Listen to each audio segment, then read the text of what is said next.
service. This is absolutely huge. Panel, script this right. Straight down the inside. Everyone into the corner. There's a bit of panel rubbing. Sanchez Gonzalez is around.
Well, from a dour display over at the Red Bull Ring, we find ourselves now slap bang in the middle of France, a circuit that has hosted all of the great, amazing racing that can be brought in the country. And for people of a certain generational bracket, they will claim that this is one of the best circuits out there in the world. Welcome to the Circuit de Nevers Magny-Cours, and welcome here to round 3 of your SimRacing Republic GT Open, presented by P1 Docs. My name is Jake Sperry. Alongside with me for today's action is Craig King, with Christian deploying director's chair using the cameras provided by Dougie Beard. But of Magny-Cours, the conversation now finds itself into process, and we say unequivocally, as far as today goes, this is a circuit that tests the very best of what drivers have to navigate through, and they will have to see what exactly the challenges of this circuit is with our GSRC track guide. Welcome to Circuit de Nevers Magny-Cours. Located about 3 hours south of Paris, the track is most famous for its nearly 2 decades of hosting the French Grand Prix. But it has seen a variety of open-wheel series, sports cars, and motorcycles compete during its history. With about 4.5 kilometers in length, or just under 3 miles, its 17 turns wind back and forth between a series of hairpins and chicanes. Notably, a few of the turns are modeled after famous corners from other tracks. Estoril's long, sweeping opening to the lap provides a serious challenge to kick things off. Then, the flat-out run up to Adelaide tests your precision with braking by smacking you in the face with the slowest corner on the track. Later, the Nürburgring and Imola chicanes do little to slow the car, but forces you to thread the needle on your way towards 2 other tight hairpins. But there are other notable turns that are unique to the circuit. The Grand Courbe is the first you must tackle and is a swift double apexer that blends directly into Estoril. This means that any attempts at an overtake there are going to require some serious bravery. Château d'Eau will test your throttle control as the radius opens up and needs a good exit to make sure you aren't vulnerable on the run down to Lissay. The reputation of this track tells you to expect overtakes to be difficult, but a little aggression and some good braking should give you opportunities. All in all, after more than 60 years, French race fans have embraced this staple of motorsport in the country. Well, we call it a staple of racing for a reason here. We find ourselves just south of Nevers, right slap bang in the middle of France. Actually, so slap bang in the middle of France that the Tour de France actually started their stage from here over the course of their 3-week tour, won by Tadej Pogačar. Opened in 1960, but Craig, it's one of those really unique circuits that folds in upon itself. Yeah, it's the original folding in circuit when you look at it. It's also got not a lot of elevation, in fact, next to none. So the high speeds, even in these sports cars, will be on a display, which means a lot of dirty air for the drivers to get their heads around. Also working out, as you heard from Joe, the heavy braking for some of these corners. They close up and then they open up once you've made the corner. So you have to be careful when you come into that braking. Get the car ready for turning in. You also have to make sure that you've got the speed and the weight transfer right for a lot of these chicanes. This is sort of a gem when it comes to racetracks in Europe. It's a shame not many series go to this nowadays. If you've seen the GT World Challenge around here, it has been a little bit chaotic because it's so narrow, you have to try and find your right moves. And one of the reasons why it doesn't see much running is because it is a pain to get to. It's not got an easy airport access, so you do have to do the hard yards in order to come out here and race, which is why I think it's so good for the Sims. So let's now put ourselves into the perspective, though, of the championship, because at the end of tonight's 2 races of Sprint and Master, we're going to have ourselves a brand new championship position. Now, I'm going to note this for a fact right now. Team Huysingveld on top and clear by 57 points in Pro over German Sim Racing, the 17 and 18 cars. This is entirely a team-based championship, not about the individuals. Absolute Acelith then, the 69 and 70, they find themselves third after a horror show last time out. Hyperion Racing up to 4th, and the 2 Firefly E-Racings then are in P5 and P6 critically with how they go. But they will note as well that it's E-Racing Red that are ahead in that championship standing rather than E-Racing Bronze. Absolute Acelith GT3 find themselves in 7th ahead of Sudsport Racing, then in 8th. The 66 and 67, which is the Crom team, then are finding themselves in that 8th place ahead of the Jens Brothers competition, and Absolute Acelith 03 making the top 10. We will take a look over at the AM standings because this is important to note right now in Pro-Am. You would expect negative Delta SimGear.gg to be up there. They are zeroed out on their points. They were disqualified from the second round of the championship, Craig, and given a choice because they were disqualified for fielding too good of a driver in the Pro-Am scenario that they've got. Move up to Pro or find a slower driver for Pro-Am. And they took the decision to move up to Pro. Unfortunately, they sacrificed all their points for doing so.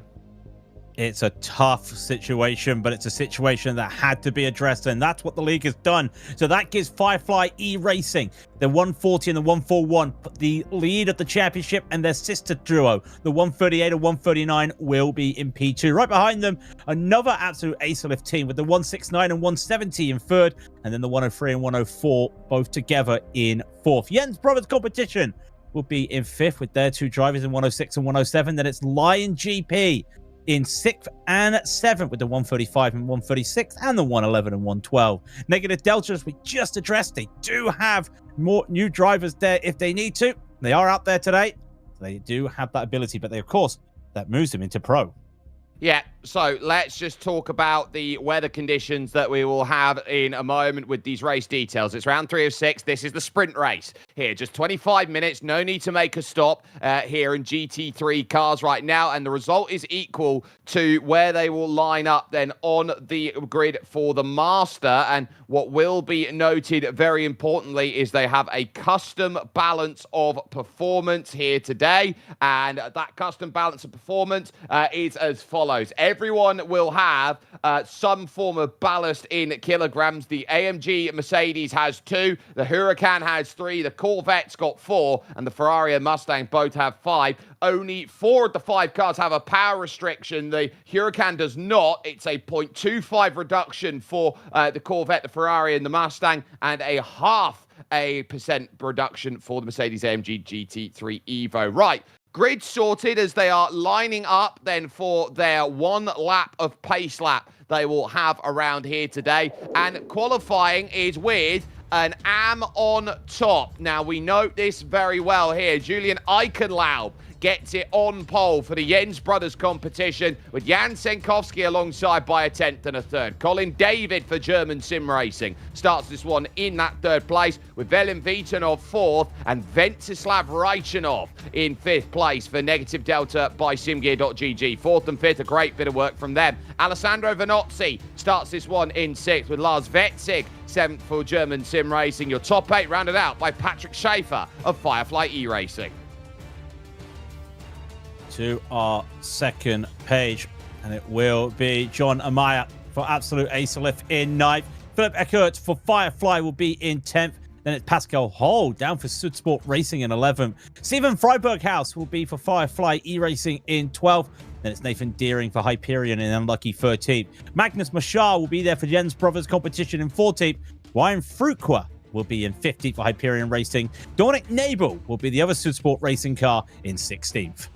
Yeah, so 17th and 18th, the last two to set a time. Mirko Bruckner then in that 17th place. Marcello Caserta then for Absolute Acelith number 69 ended up with a spin. I know we've got him down as Marcello Caserta. I think that's a typo. But ultimately, two cars unable to set a time because they were given qualifying bans for an incorrect car number in the server. The 104 and the 111 of Damiano Bellino and then that 104 over at Lion GP Academy, Manuel Schaefer. They get qualifying bans. They were given grace at the opening round of the season, but no more grace. You have to get the number correct. You can't be running the 222 and the 6. You must get your number correct out there. And I can confirm there is a qualifying infringement being looked at for Pascal Hurl at this moment in time, as well as the 67 of Sudsport Racing Gold, which is Dominic Jamal Nabel, who is ultimately finding out how tough this one is for them today.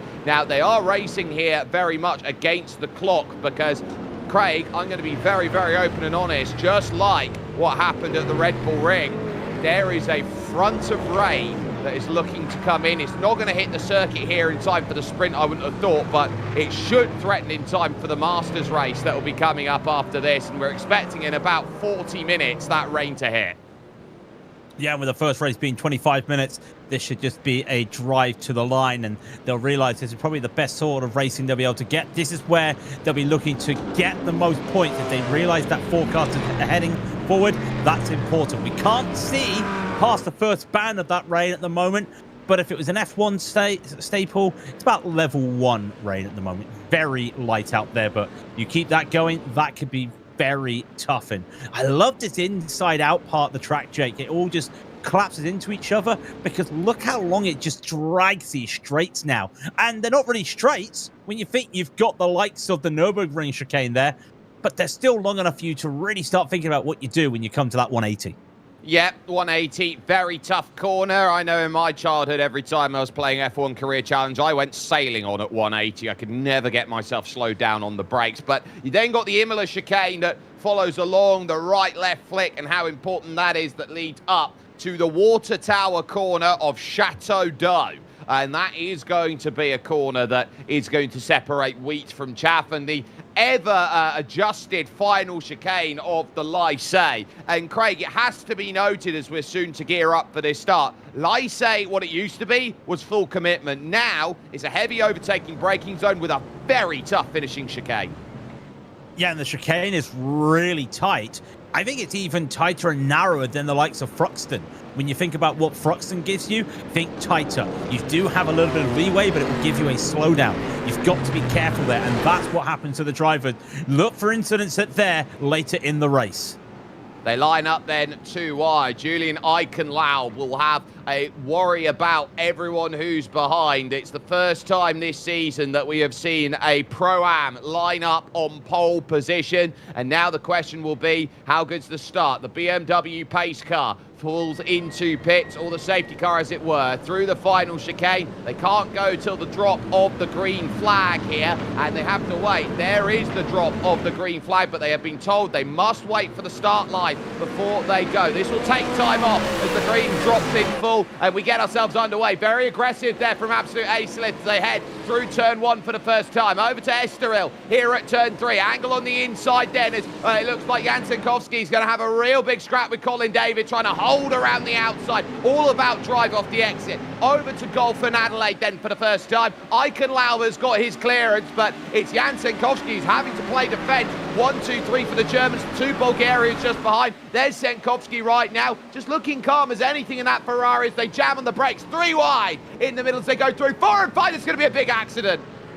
Yeah, no idea what that car was doing. I think it was a Maya for absolute ace lift. Out of nowhere, Ryan Fruquist had a moment out there in the background as well. They were 3 wide, still 3 wide up ahead there. They're all trying to make their way through Nürburgring.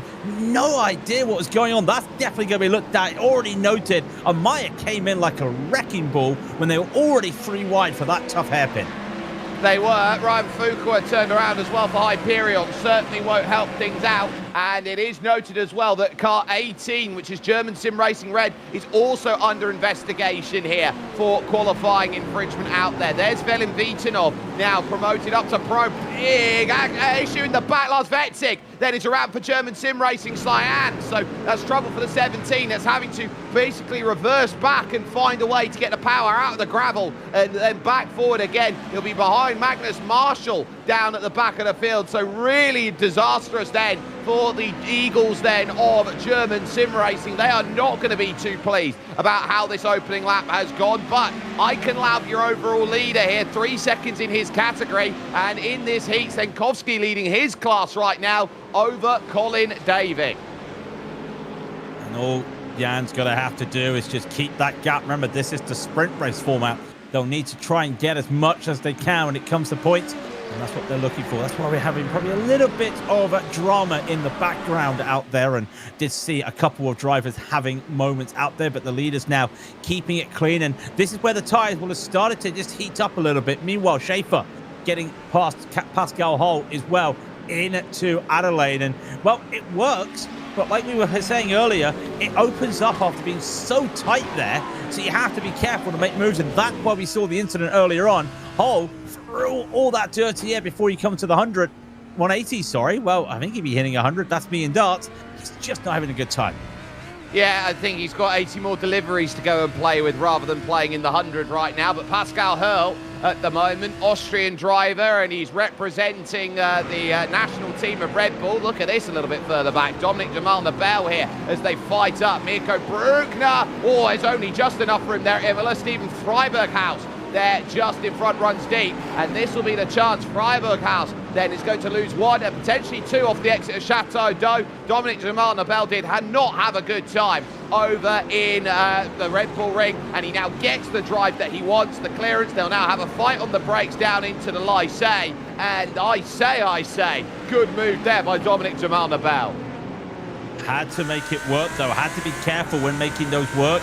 And you could just see with the track still being a little bit narrower, but it opens up, inside comes outside, and they just have to be careful when they make some of those moves. Doing really well, and now he's just got to think if he can get past Mirko Bruckner, might be able to make some moves, but behind him, the lunge going in to this long run at Estoril from Freiberghaus, just catching drivers out. It's almost like the corner of 100 lines right now. Everyone's got a different way of taking it, and everyone's got a different way of extracting speed from it. Dominic Jamal Nabel then just having a little look then behind, not really seeing anything offered then in this group towards the back of the pack, and so he realises there that he's not got the opportunity to go and jump through. It's been pretty calm at the front. The front 4 have all stayed exactly where they are. Worth noting that the number 69 car, sorry, the 70 car is under investigation for a start procedure infringement. Now, that's normally an indication here, Craig, of you have to hold the 2 channels together on the start, and he was all over the place. Out there was Alessandro Vanozzi. He was left, he was right, he was up, he was down. Here's John Amaya, though, before we go to replay, sweeps around the outside and goes too deep at Chateau d'Eau, so chance goes a-begging. Too deep, too hard, too wide there. Almost losing out another position to Philip Eckert. Is he going to look for a move down in to the Lycée hairpin? Won't get it, but look at the mistake from Hull. They're not getting on the throttle. That just checks everybody up, and that's the problem sometimes. Just that checkup, just going to cost the drivers a bit when they go through here. Going to have to reset, recharge, and This is a lovely opening section of this race course. 1 into 2, into a Storal they'll go. Really good. But do we have a replay of what happened at the start, though, Jake? And like I said, he did indeed. Look at the free wide up ahead. Look how far behind he is. That's not on. No, and John Ameyer's come marauding in. He's very lucky that he was able to scrub the speed, because that could have been a lot more. Magnus Marshall caught up there right at the very back, and now they are going to scrap here. John Ameyer then losing the spot to Pascal Hurl as he tried to go diving deep in again, and it didn't quite find what was needed. Now John Ameyer has just been assessed a 5-second time penalty for contact there at Adelaide Corner, what we just saw. So they are now going to have to find an extra 5 seconds out there on track. And where is it? I'm looking at it right now. Early doors in the race. Still got about 11 laps to go, roughly, if you try and work your maths out, maybe 12 laps. Not a big gap there in terms of 5 seconds, but send him quite far down the order.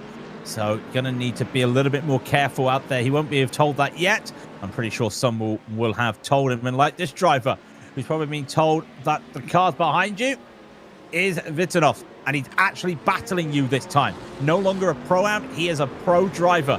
Be careful right behind you, because Vitanov, is really looking to make some moves. There he is with the red numbers for the first time, Jake, and he's looking pretty aggressive out there with a real good qualifying. Yeah, and the Negative Delta team are really, really strong out there. It is the top team in Bulgarian sim racing, and they have their own national championships that they run with, and they've done a big endurance series over the last couple of years, and so they're looking around at that going, yeah, that's absolutely what we want to do. Just be as quick as we possibly can. Eka then here in 4th position is starting to look around here. Venceslav Rajchanov has not had a great start to this race. He started 5th. He's now down in 10th place. Way too deep again there by John Ameyer, and he almost goes sailing around for the national circuit layout then of this place, and that's going to cost him to Marcelo Caserta working his way up the field from a non-qualifying position. Rajchanov goes through, and so too Philip Eckert. That's 3 for your mistakes. So he's had this moment on the first lap. We saw the replay, then he goes wide again at that lap. Next time by, he goes wide again. At what point do you tell yourself, back out the corner? You're over-driving into that corner. You can't find the right spot. So if you can't find the right spot, why not just try later? It's Vitanov going, hello. Cheeky little move here, side by side, alongside Colin David. But remember where the outside line is, Jake? He's got that outside right now. Yeah, but now it turns to the inside here for the Lyceum complex, and with Velen Vitanov on the inside, Colin David will know right now, Craig, that Velen Vitanov will make that move on a Monday, Tuesday, Wednesday, Thursday, Friday, Saturday, Sunday. Yeah, but if he doesn't get the run out of that chicane done pretty much well, he's going to have to go fight this through turn 1 and turn 2. Still with a little bit of overlap, and now the inside. Oh, no. They come together, and I think that's more of a racing incident than Velen being a little bit too aggressive there. Then gets turned around. That's a very questionable moment by all 3 drivers. Vanozzi in the wall for Absolute Acelith then, and the Lamborghini will not be a happy customer then in that moment in time. First and foremost, the contact there. Colin David being aggressive, trying to shut the door. Vitanov still had overlap there. Vanozzi then tried to get to the inside and then just tried moving back out. Vitanov was not going to move, and then he gets turned across the nose. It's going to be a nightmare for the stewards team to look at, as car 70 now for failing to hold corridor. Just to add to the issue out there, as Pascal Hurl will go by the damaged Colin David, then who's dropping down the order. It will be a case of that number 70 of Alessandro Vanozzi getting 5 seconds for not holding the corridor. When it doesn't rain, it pours. Well, it's going to pour in a moment in the next race as well. Very weird moment there as we just go on. I think we've got some replays just on board right here. This is what happened elsewhere. Lars Wetzig going to be making this move. And this is the lap 1 moment tagged around, and this is the problem. These chicanes are pretty tight. You talked about it being a motorbike track nowadays, Jake, and it hasn't really changed from when it was an open wheeler back in the French Grand Prix. But because of the way the standards and speeds have changed, these narrow tracks are more suited to the motorbikes as they would be to sports cars nowadays. Yeah, and that's just the evolving nature of racing, that there are circuits now that tight circuits don't often get as much love out there. 5 seconds, by the way, have gone the way of the 1-3-8 team. That is Firefly iRacing Silver. They are 3rd place in this race at the moment, and so they have got that Patrick Schaefer for minor contact responsibility, so that's going to hurt. So this is Vanozzi's view along the main straight. You can go all the way out on the right hand side. They've done that for time immemorial, but Colin David here looks to try and put it in. Now there is netcode there to begin with, which doesn't help things, but Vanozzi here starts naturally angling out wide. But when you are side by side with someone, you have to take the line you are given on that outside. He thinks he's the commander of the corner, and he realizes very quickly he's the deputy. This isn't F1. This isn't first to the apex wins. This is sports car racing, and you've got to have that thing called incident responsibility. I would argue that first incident was a little bit of a racing moment out there. They were just battling hard. That second one, you've got to attribute that if you are side by side, you've got to give the space. He was getting squeezed a little bit, like you say, but I do feel like he had to take responsibility there, and we'll see what the stewards say. That's just my opinion. Here's Patrick Schaefer with an incident, and I wonder if this is going to see, yeah, another driver just in the distance there, and even more on this board. Yeah, he just tracks out too much there, Jake. 100%, in my opinion, that's just tracking out too much and not giving the space. Look, you still get the spotter call, car on your left, still there, too wide. And so that, I think, is the issue that Vanozzi runs with. It does promote Eckert to 3rd, but Eckert's got 5 seconds worth of penalty, which will then put Velin Vitanov currently into that 3rd place. Sudsport Racing Crom currently 5th overall, but Ryan Fuqua, after that first lap spin, still out there trying to scrap back up the order there for Hyperion, with Lars Wetzig of German Sim Racing in front. Manuel Schaefer there for Lion GP Academy, still trying to hopefully find himself any opportunity that says, I can claw on forward and I can get things sorted out. So here's Nathan Deering, though, the other of the Hyperion cars, the number 4 machine, getting the drive off the exit. He's scrapping then with Marcelo Caserta. Caserta then trying to work his way through right now, as so too is Damiano Bellino and John Amaya. But at Nürburgring, it's a one-line chicane, and Nathan Deering commands that one and says, yeah, no, you're not going to fight me too wide here. There's a reason they call it Nürburgring, because it is like that Nürburgring chicane where it's tight. You've got to be a little bit aggressive, but you'll have to give the respect that it's a one-track chicane. So he just has to wait on there. Caserta as well, by the way, down 2 places this lap, having a slowdown early doors as some of them really starting to push. And, well, I don't think it'd be on the cover of Sports Illustrated today, but I'll tell you what, you may want to put him in the ESPN The Ocho for some of these moves out here today. Wetzig trying to make moves. They're all just bunched up there, Marshall, trying to make some moves there at the back of this field. They all know it's important. Ryan Fuqua, is that a move around the outside? I think it is. Trying to fight on the brakes. He's more used to a prototype than he is a GT, but Fuqua's got it covered. Magnus Marshall desperately trying to get himself up there. Contact over the chicane, and Fuqua will lose the drive of position there. He's trying to get your nose in. In fact, there was no contact. It was just heavy over the curb that cost him in the slowdown penalty. So Marshall now moving up and gaining more ground with that. And even more critically to the piece here right now is the fact that his teammate leads. So they need the points here. And as now Pascal Hurl with the penalty is going to have himself a case of saying, right, I'm going to have to do a lot of fighting out there to hold myself back. Wetzig now will also dive into Adelaide, looking for this one the long way around Schaefer. But Manuel Schaefer and the Lion GP car, I think, is going to lose out. When they get to power, there's contact between them as they fight now to Nürburgring. Not the place for Wetzig to be on the outside. He tries to turn in, and he's told no, rebuffed at the gates. And that's what we were saying. It's got one track there.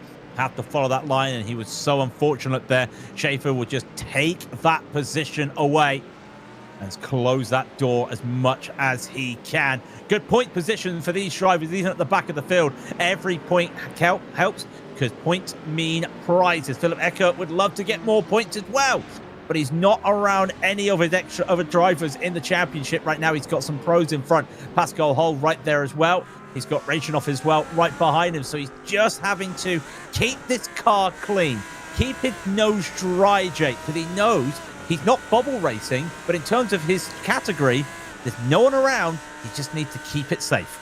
Yeah, Pascal Hurl realises he's looking for points here today, and these will be great points there for Sudsport to go and get. He's got 5 seconds he's got to worry about here. Those 5 seconds would put him right now around absolute ace list 0-3. So he's got to keep the pace up because he's got penalty in the back pocket that he now has to work with. So they hit the brakes. They go into Adelaide here with 9.5 minutes. Look at that from Philip Eckert. How close does he want to get the Firefly iRacing red Mustang onto the back of that Lamborghini? I think he very much wants to show what this is all about on a very, very technical circuit, which will favour acceleration over top end.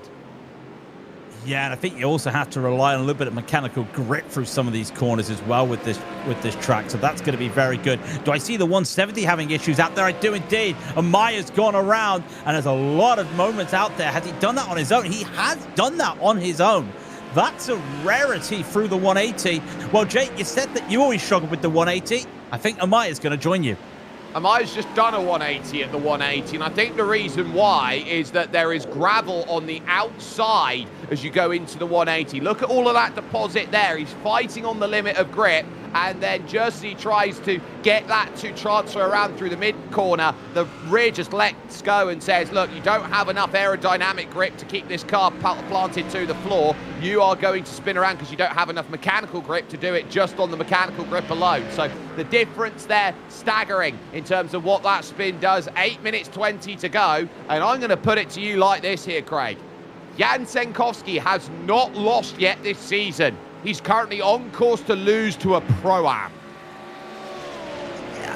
Technically, though, he hasn't lost this season in the Pro category. In his category, that's the caveat. That's the caveat. That's the caveat. And I think he'll be all right even if he doesn't win this race because he knows he's going to win his class. And I think at the end of the day, he would love to put a stamp there. Like these drivers would like to make some moves up there, but they also know that they just keep themselves ahead, get that perfect points for winning the category. I don't think he'll mind being P2. No, I don't think he will either. And he knows that his Team Hoisingveld teammate is going to have to be trying to help him out in this regard. But it looks like today that Hoisingveld are practically going to be on their own for this. So they're going to be scoring half points by the looks of things today. So that is double the need then for Jan Senkowski to go and do well because they are down by by one member exactly. So that's going to make life a little bit tougher for them to go out to score with the way that they need to. The only other team, by the way, in this 20-car field with one member in is Lion GP. So everyone else has got their teammate to go and work with. Venceslav Reichenov bounding over the curbs here, looking to try and bring this one as aggressively as possible, close to the back then of Philip Eckert, to try and get position and placement. Remember, they still have overall to think about as well, not just pro, but the overall championship. So you are still worried about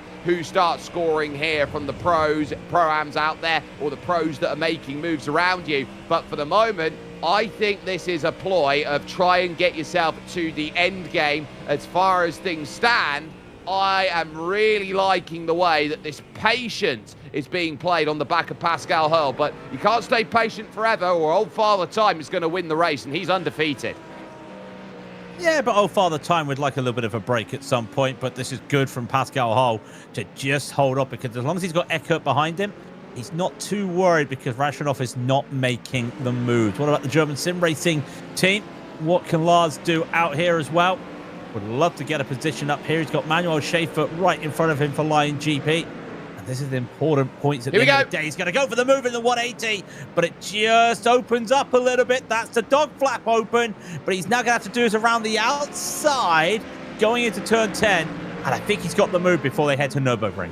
Well, Imola here, this next chicane is going to be critical here, and Schaefer's not done. He'll chuck it back up the inside, but the left will confirm it, and just like that, no drive for Schaefer, and Fuqua is there, 3 wide into Chateau d'Eau, and it's all going to be a case of move over. Fuqua gets bounced out. Magnus Marshall now looking to try and find his way to get himself up. He'll have to use Lycée as a way to get there, but he falls back into rank and file as he tries to get that Jens Brothers competition Corvette starting to sing. Jake, are we watching GT racing or are we watching touring car racing?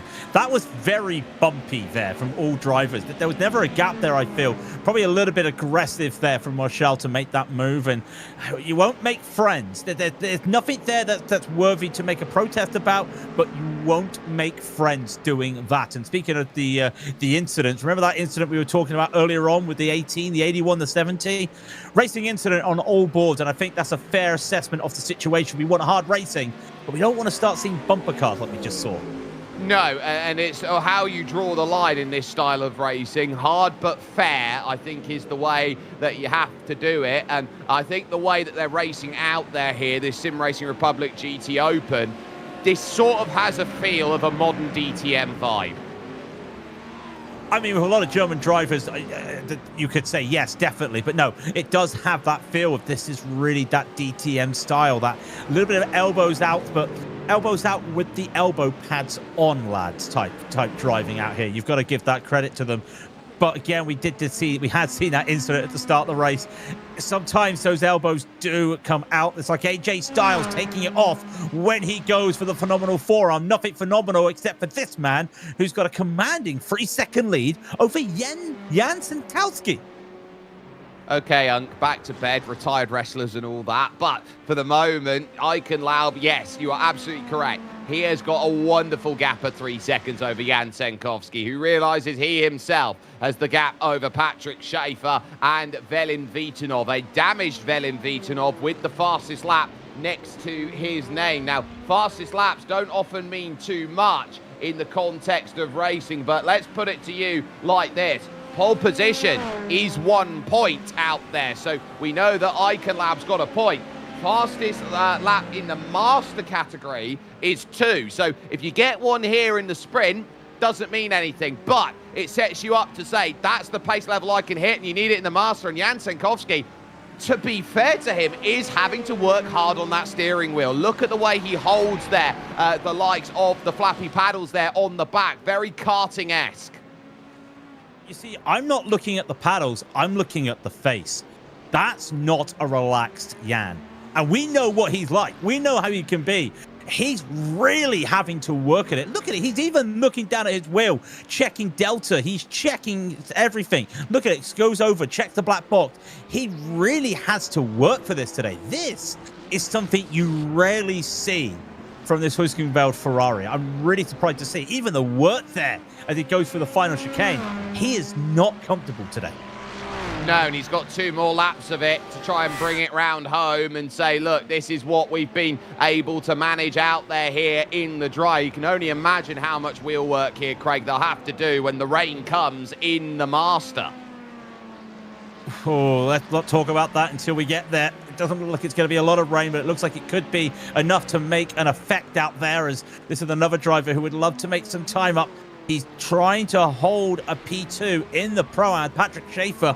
And it's very interesting that we're talking about Pro-Am drivers leading these races, because they've done it out on pure pace and also, I would argue, experience. This isn't a track the GT on iRacing go to quite a lot. So if you find an opportunity to do a GT Sprint Europe or something, you've got your hand at this. This is not a track that you can pick up and easily drive straight away like a Road America, like a Sebring. It is very tough if you don't know what you're doing. And with Venslav Rajchanov in his position right now of 6th, he's through on Philip Eckert of Firefly Racing Red. It's currently Negative Delta, who are the best combination out there right now of 4th and 6th in this race. And that is going to be huge for the points that they're trying to get to. Now, car 70 here has been given a voice chat conduct penalty there, and that is going to be 5 seconds then added on for them, and that will tell you all you need to know then as how difficult a race like this is going to be. So that is a misconduct there for the number 70, and that for Absolute Aetherlith just tells you all you need to know. Pascal Hurl still trying to hold on out there. Car 6, by the way, has been given 5 seconds. That's Lion GP Academy for contact down at the Adelaide hairpin.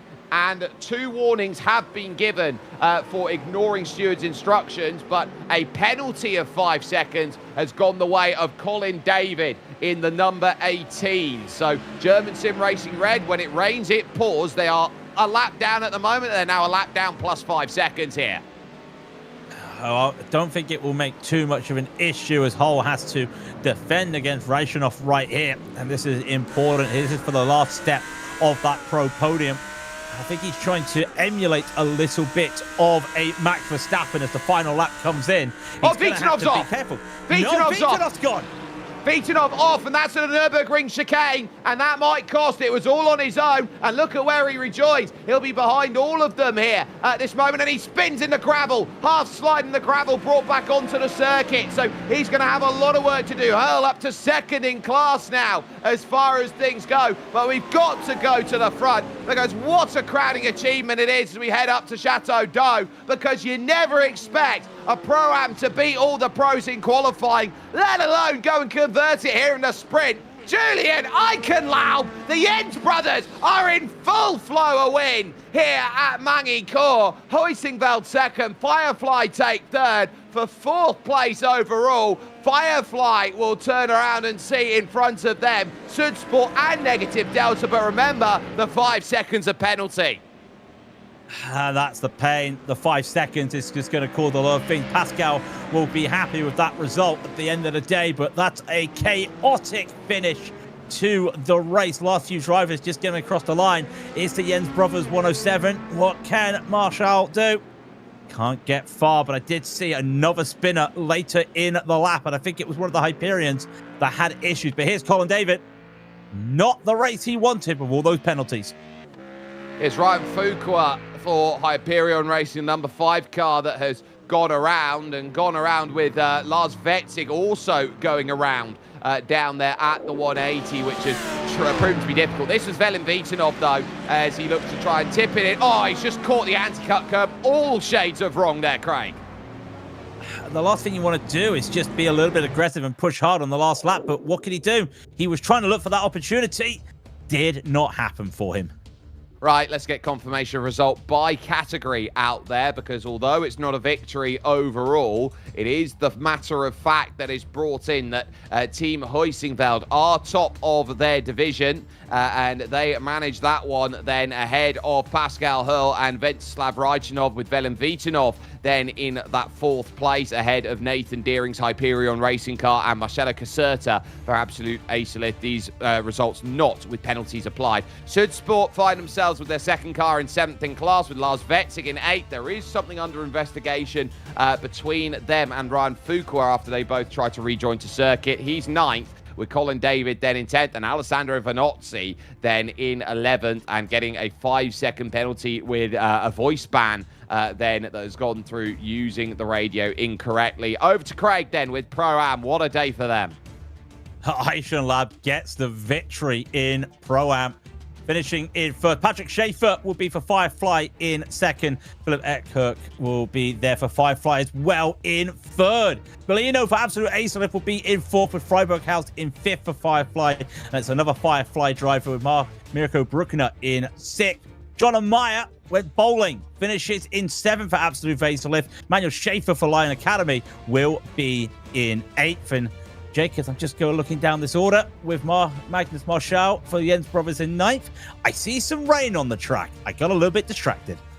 Oh my, and this is going to be arriving in waves by the looks of things, as they will have warm-up to now go through, 10 minutes of that, and suddenly this has just become a case of how are we going to use our time to get ourselves up to speed with the conditions. So a lot that has gone through, a lot that will need to be covered then over the course of the next stages, and critically as well, as we take a look at the rain that is dropping down, we move from sprint format here, Craig, to the Masters format, and that is for the first time then a look over at what we have today, where we add an extra 40 minutes on. From 25, we go to an hour and 5, which should mean a 2-stop window today, but you can get it done in 1 if you can save the fuel in the rain. And I think the rain might be that deciding factor. Like we're looking ourselves at the radar. It's not heavy enough rain at the moment. There might be a small gap where they don't get where they get a break of about 5 minutes. but it's still something they have to be aware of. So with the rain, you're looking at having to be a little bit softer on the throttle. You're having to be a little bit lift and coast. Just wait for the opportunity. It may not be enough rain to cause much of an issue, but if we're talking Red Bull Ring rain, and sorry, Jake, to give you that PTSD, that could mean a one-stopper if they need it. But what we also noted is that the rain came and it threw everything out the window. We needed the necessity of a bunch of safety cars to get things back together and going again because there was so much drama out there. Now, I would argue to this point here, Craig, the most dangerous place on this circuit is down at the bottom of the hills now of these tracks. And so I would be looking around at corners. There isn't a major amount of elevation change, but the most dangerous place on the circuit all of a sudden becomes the Lycée complex. And that's because that's where the rain is first going to hit with that start-finish line. So you're basically almost racing the rain. And this is important. Look at some of the drivers getting out there, getting a feel for the track. I don't think it's too much of an issue right now, this weather. But they're also knowing that if they can just get an idea of what this track is going to do under the rain, that may give them a small note of help. And one thing we haven't talked about when we talk about weather, Jake, you've seen the wind, 24 kilometers an hour north. That means, for apart from when you're on this long straight on the way to Adelaide, you've got a tailwind all the way along with you for most of this lap. You do, and that northern direction makes a lot of a difference. It gives you that tailwind down to Adelaide, it gives you a crosswind over to Lycée, and you drive a headwind over to the 180 and Nürburgring chicanes, back with a tailwind over to Imola. So you can actually send it in a lot deeper than you necessarily do. Now, let's put this also into perspective here. These drivers will be looking at a wet tyre on what is a lightly wet circuit. It's currently a mostly dry circuit, so I don't know whether it's going to necessitate the lack of running there will be between the end of warm-up and the start of this master race that will be coming on up.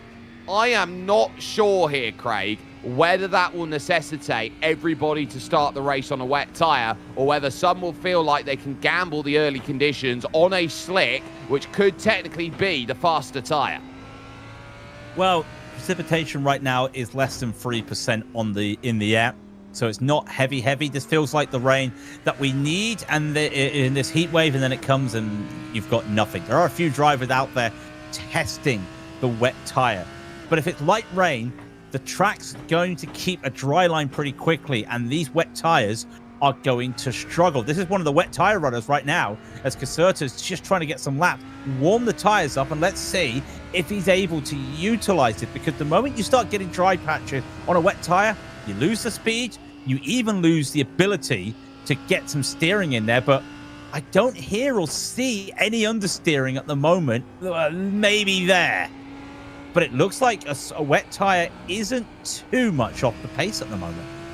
No, it's not, but, you know, the track's only going to favour the wet tyre more and more and more as you go. The issue that you have running this early on a wet tyre, let's say, is you are using it. Firstly, there is more tread on the tyre, so that tread is naturally going to make the car slower because you lift the car up in the air, more air gets underneath, and you've got more rolling resistance from more tread. So more tread is worse out there. It does make you slower. And secondly, in terms of what makes it slower, is that if it's not wet enough, you're burning through that tread and that tyre gets incredibly hot. Yeah, and I'm looking at this forecast. I'm looking at the rain. It's not increasing in intensity. I think this is going to have to be a slick tyre and hope for the best race. Look, the sun's out as well.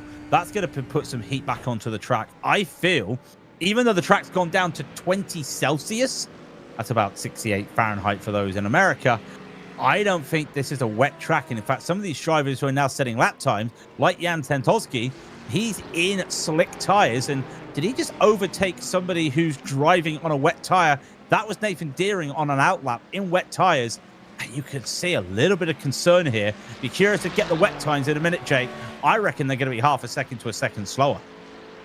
I think there might be even further if you're paying attention to it. Huizinga 38 flat with Jan Senkowski. Caserta is going to be the interesting party out there trying to say, look, what are we going to find? Where is the time in? In fact, Caserta has just gone back to pit lane. Vanozzi is out there on a wet tyre right now, as is German SimRacing Red. They've just come out. So Damiano Bellino might be someone that we get the focus on out there for who is managing what on the tyre conditions that they have. I actually believe with 1:48 to go, the only time we are going to get is the 0-3 in Damiano Bellino. He's the only reference, and that is if he elects to finish the lap. And a lot of this circuit, to go quick, by the way, Craig, you have to go over onto the AstroTurf and rumble strips on the outside. You have to go onto the painted stuff that's very slippy.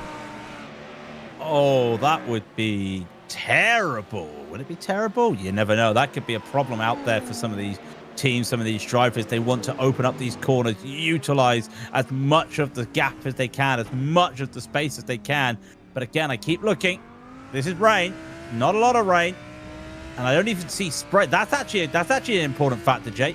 I see no spray in the back of this car, on the camera, on the rear, nothing. There is no spray.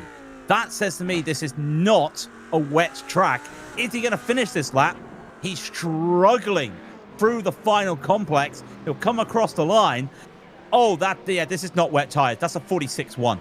That's 8 seconds off the pace. They are trying to get some information then on this warm-up. Our absolute ace-lift. I don't fault them for trying it, but you need a lightly wet circuit for the wet tyres to work out. It is band 1 rain at the moment we find ourselves in right now, which is the lightest type available. So it takes a lot of it to form, but critically, as far as the weather forecast goes, the next hour is expected to be light rain the entire way through. So it might get better for them as far as it goes, but they are trying to get an understanding of probably here where the crossover lies. And not everybody has the understanding of, okay, how do I find the crossover? How do I understand what this circuit is doing, whether it favors me or not? Checkered flag out then in warm-up. And so we'll move from this over to the Master. Quick reminder then for you on how the Master plays. It is 1 hour and 5 minutes. They've got 2 pit stops to go and play with out there, and that fuel limit of 47% of the tank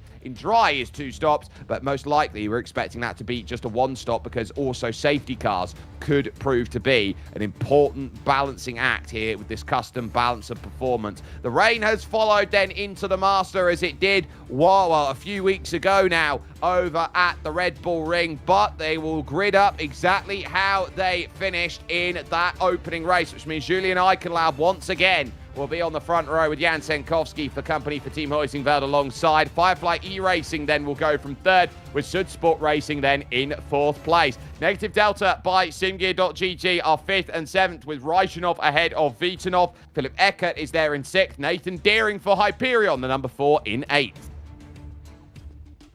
And that then opens up to Absolute Acelif in 9th and Absolute Acelif in 10th, with Caserta and Bellino in those cars respectively. Dominic Nabel for Stu Sport will be in 11th, and Stephen Freiberghaus for Firefly in 12th. Firefly will be in 13th with Mirko Bruckner, and then John and Meyer for Absolute Acelif in 14th.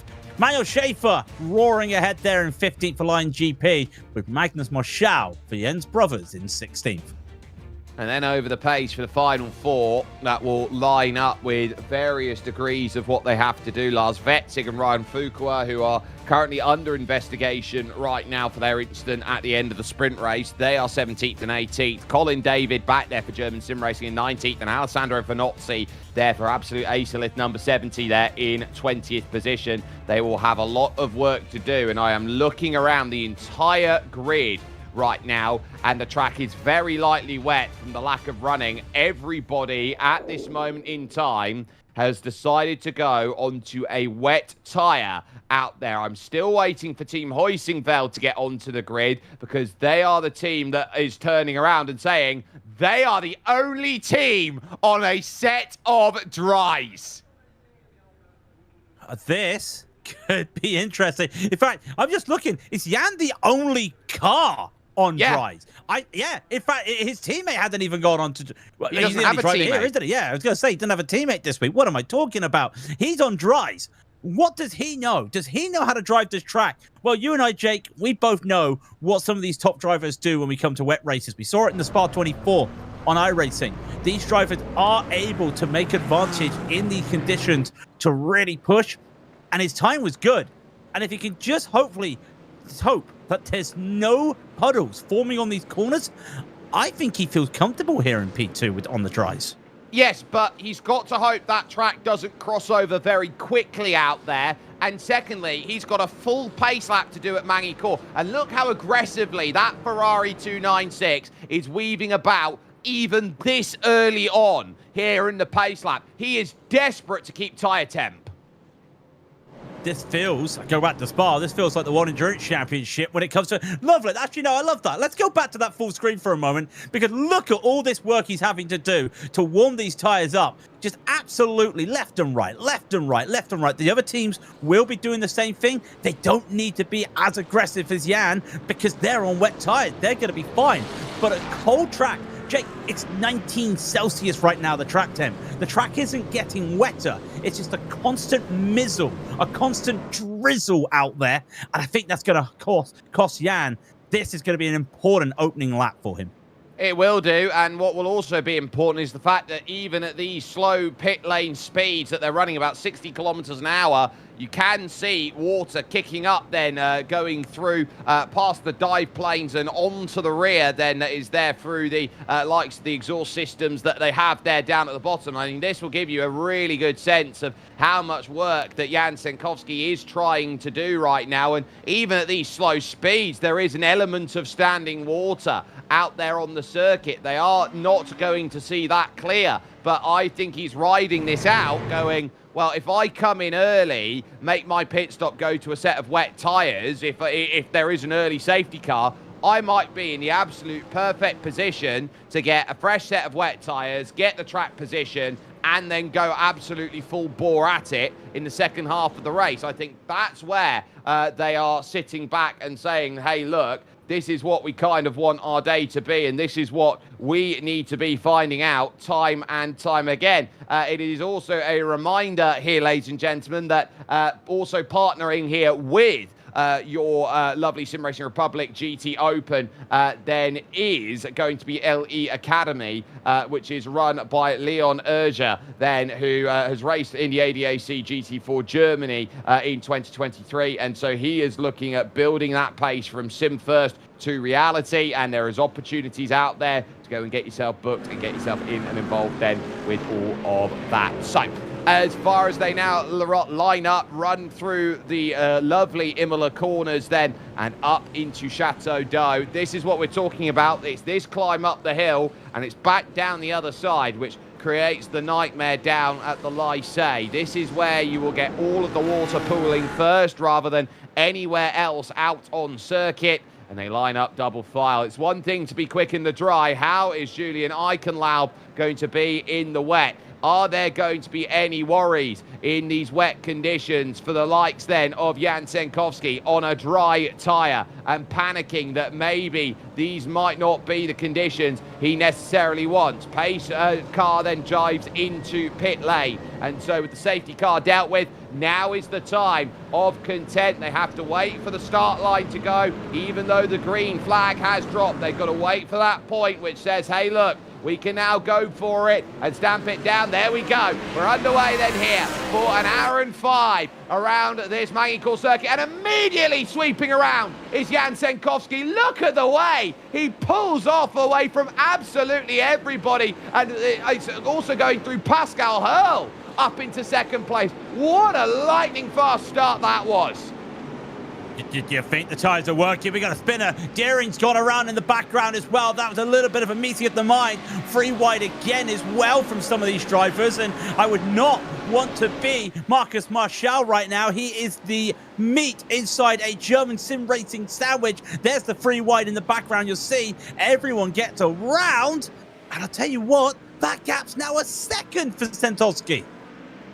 Perfect. Exactly what he needed on a dry tyre with everyone else on wet. He's looking to build margin and build margin quick on a circuit that probably favours him at the moment. Damiano Bellino side by side then fighting with Manuel Schaefer at Lion GP Academy. Stephen Freiberghaus watching. Big contact behind. Backwards into the corner goes John Amaya. He tangles with another of the Lamborghinis there of Mirko Bruckner then from Firefly iRacing Bronze.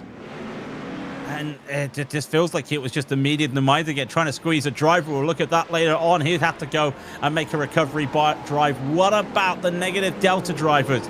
As Rashinov not having the start he'd like, everybody else is making positions up there. He's not even made a position or lost a position. So still P3 in class. That's great. Can't make any moves at the moment. And I wonder if these wet tires are really the right call, because Santolski really starting to tighten the screw here. And Pascal Hull had nothing. Here's Bellino getting caught out there on the final quarter. And that was Bellino getting absolutely mugged, losing another 2 positions. But look at them, Jake. They're struggling. Yeah, they're all over each other at the moment, trying to find the way. And now it's going to be the long way around turn 1 to get this sorted out. On the paint's never going to be useful there, Damiano. And so he'll have to just back out of it. And now that brings Freiberghaus back into play through the long right of Estoril. Turn 3 on circuit. They will head over towards turn 4, then of Golf. Turn 5, then of Adelaide, as now Marcelo Caserta looking to pull up. He started today in 18th place. He's now up the order. Oh, bang! Into the back, straight into the back of Eichenlaub. But he has to just jam on the brakes on the exit to say, I'm not gaining an advantage from that. Well, it's the wrong absolute ace lift to make a mistake at that corner, but that's the way the cookie crumbles. Eichenlaub as well is now trying to pull ahead and use this to their advantage. But this is interesting. No one's able to take advantage of these wet conditions. And I don't think they're wet conditions, Jake. There's spray getting kicked up. They're all on wets, unless your name is Jan Santowski. This feels like it's a slick track right now. And I feel this is worse than driving on a wet track, because you know there's grip there, but you don't know where the grip is. And look at them taking so many different lines, even here. Nabel looking at Vitanov, Eckert, Rechenov, all just trying to find a way through, and just almost concertinas. They can't find their opportunities. They can't find their braking marks. No, and this is the difference right now. Everybody is starting to wonder, have we got this correct or not? How good is it? Big lunge to the inside then from, oh no, meeting of the teammates. We're all one of sim racing, broken horribly by Velin Vitanov as he strands Venceslav Rajchanov down there at the live station. Okay, we said it's the toughest place, but my goodness, Rule 1, especially in a team's championship. Now, fool me once, shame on you. Fool me twice, shame on me. That happened last time, not with that team, but in the same situation. Teammates colliding in the wet, trying to make a move and just making the wrong movement out there. And that's happened once again in this race, and nobody wants to see that.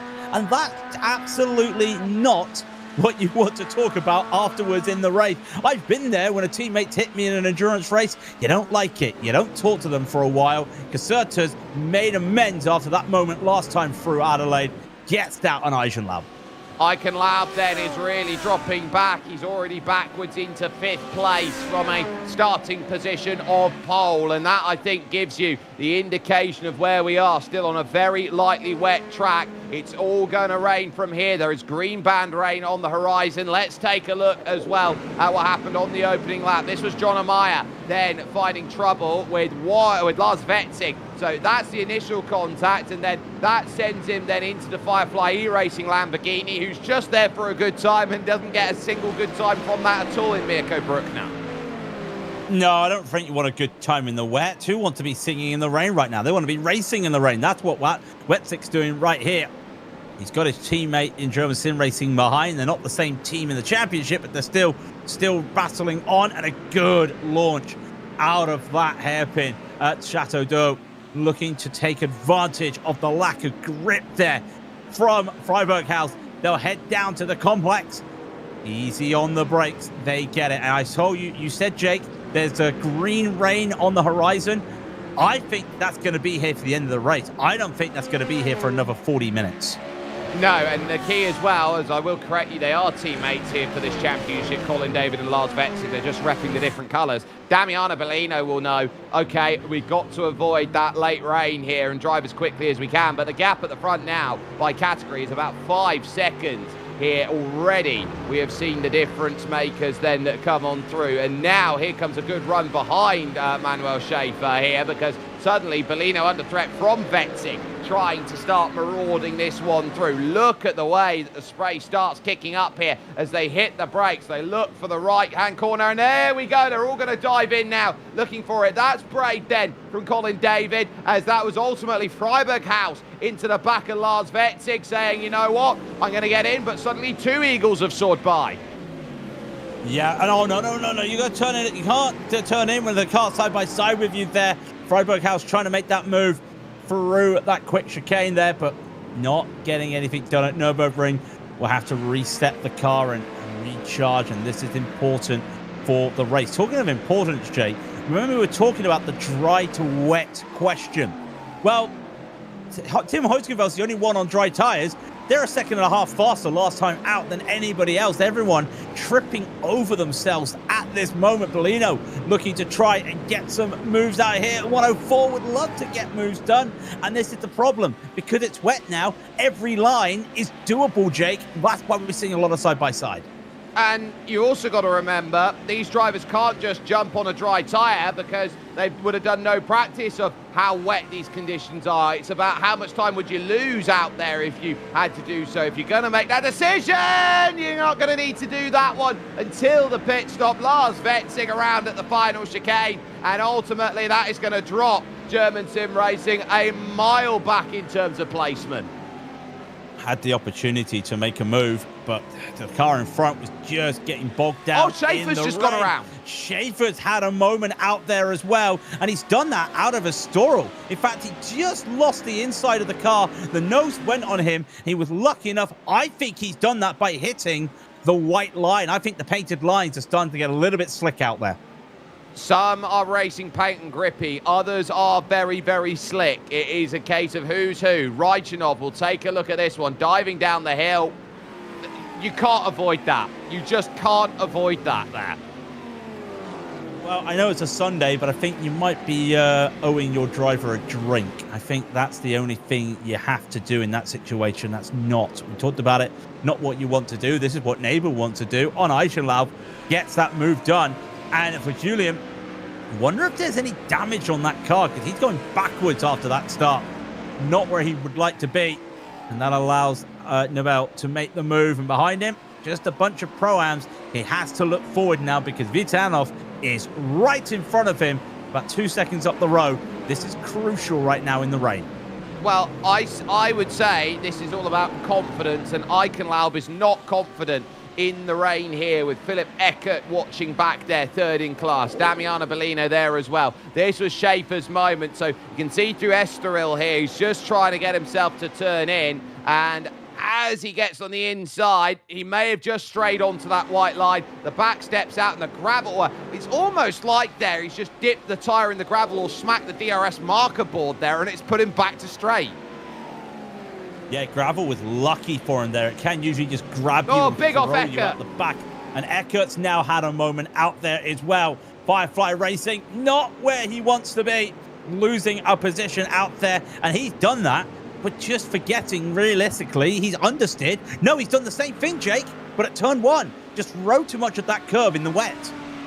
Yeah, you cannot get too aggressive here on taking dry lines in the wet. It's troublesome. Eckert now eyeing up then for this opportunity here. They'll be side by side. Oh, no, they won't. There goes Schaefer around. He tries to rejoin. That's horrible. He makes more contact and then gets turned around again by John Amaya, who just drives through him like he doesn't exist there. It's going to be Magnus Marshall, sorry, that he's managed to hit there on the side. Goodness gracious me. Jake, did they not race in the rain last time by?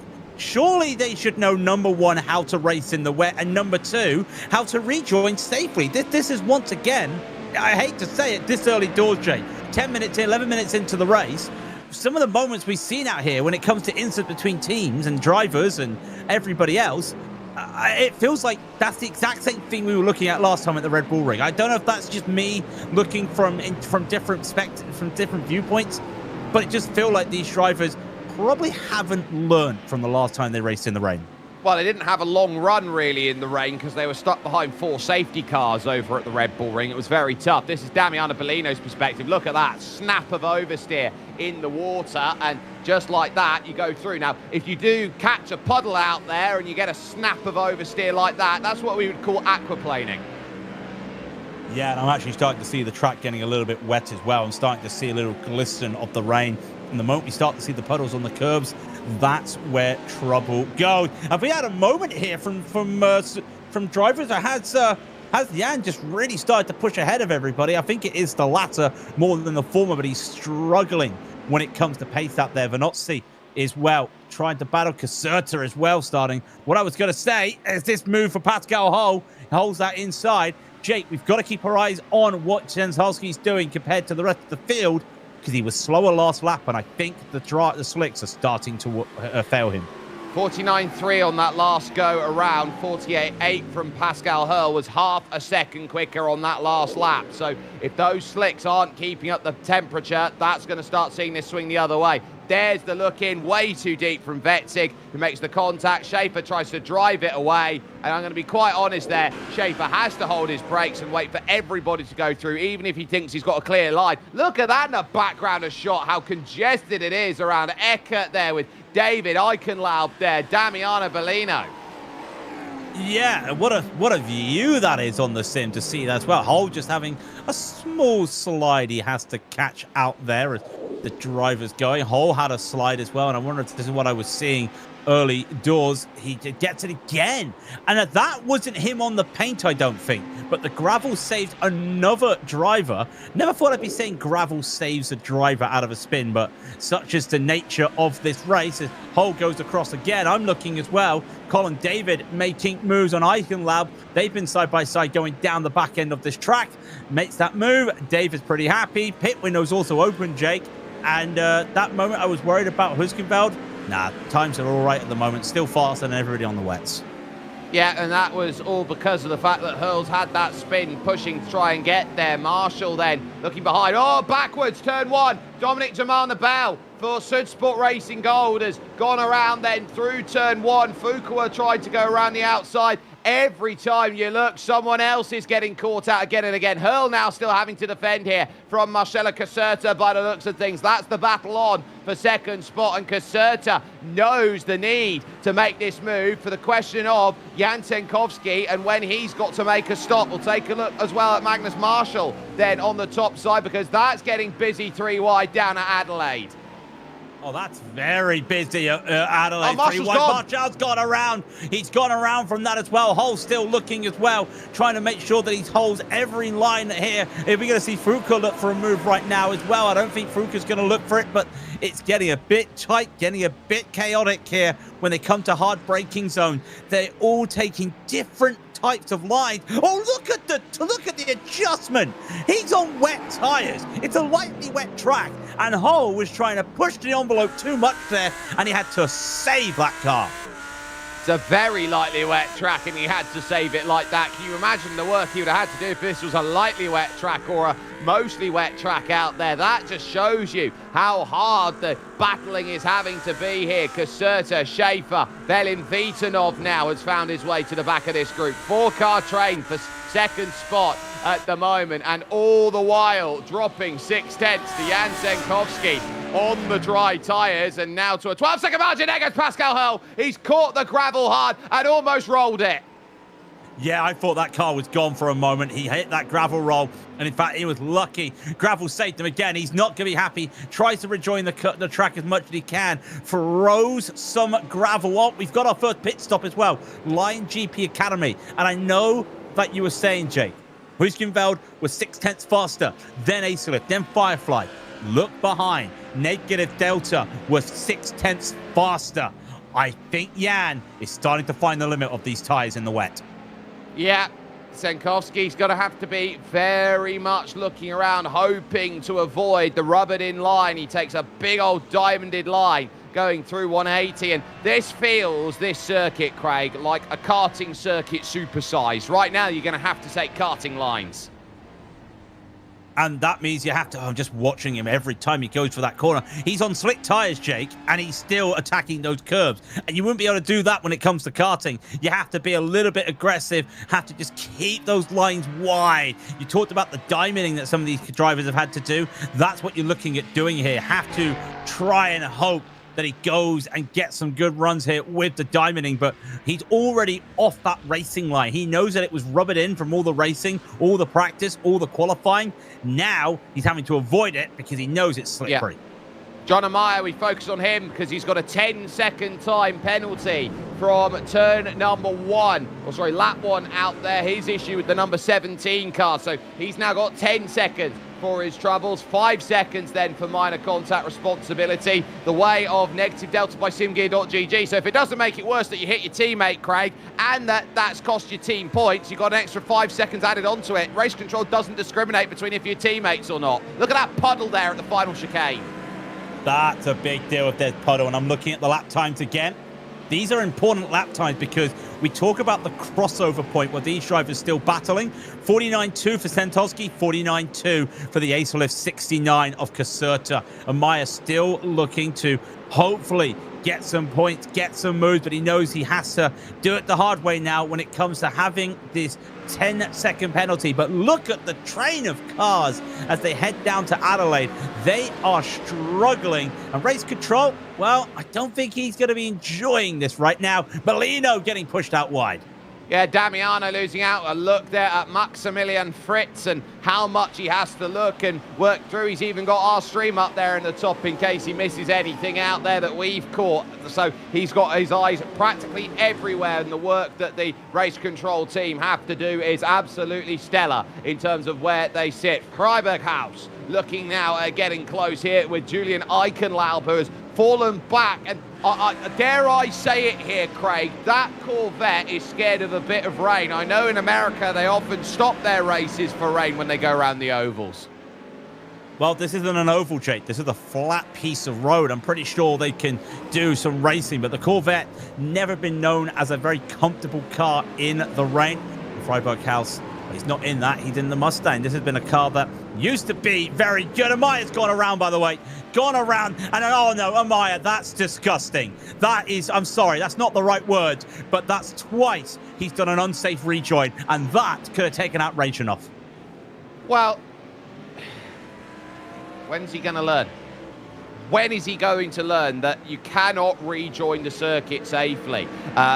You know, in a position where you just stamp down on the foot and just go, oh, I'm turning right, good luck, everyone, as if you're trying to cut away through 8 lanes of the highway, going from the fast lane all the way to the exit. No, you've got to stop and wait for everyone to clear around you before you can start turning around. And John Amaya, just simply put, is not doing that, and race control are going to have a very stern talking to him about it. Colin David now looking to climb up for German Sim Racing Red. He started 19th on this grid, and now for overall here, Craig is looking for a way into 5th. He scraps with Pascal Hurl for position, and they will drive this one to the Nürburgring chicane here. And I think Colin, you know, he's going to turn around and go, look, not close enough at the moment is Colin, but he'll have his chances.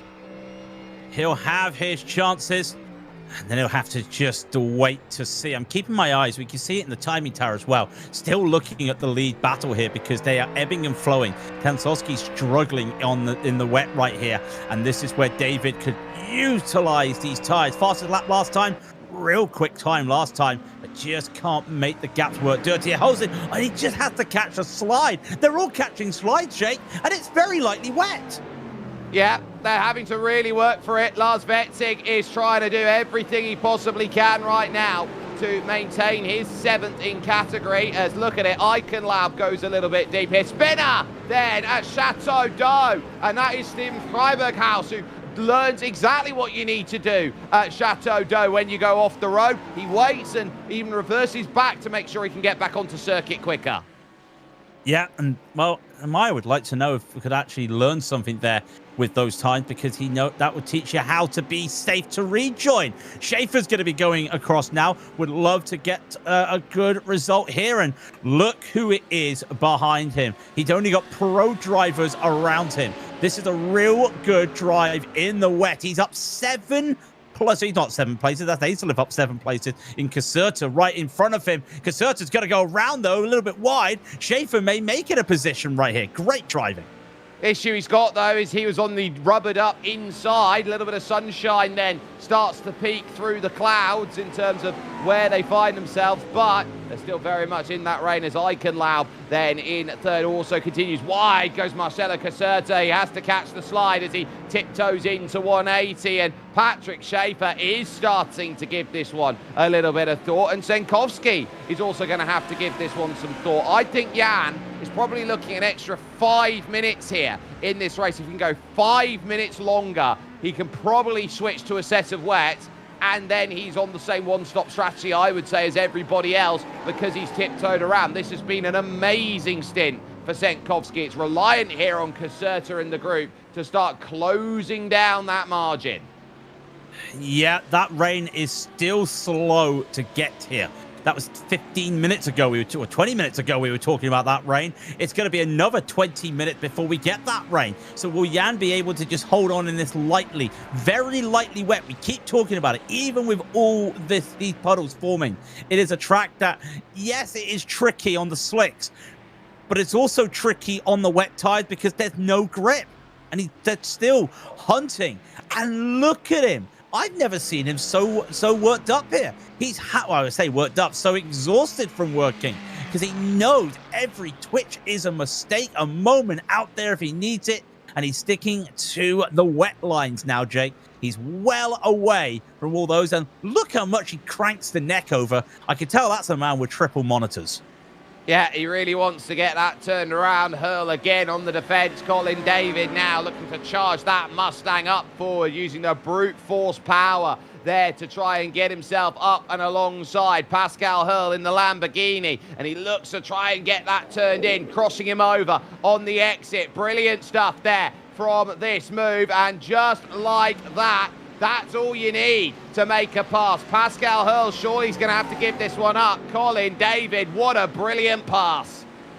Set that up to perfection. David is now up 14 places with that move. That's some good driving up there. Has something happened to Jan? Because that gap has just been sliced in half. I think Tentowski's had a moment out here. Because he hasn't. He hasn't had a moment. He's had to avoid lap traffic.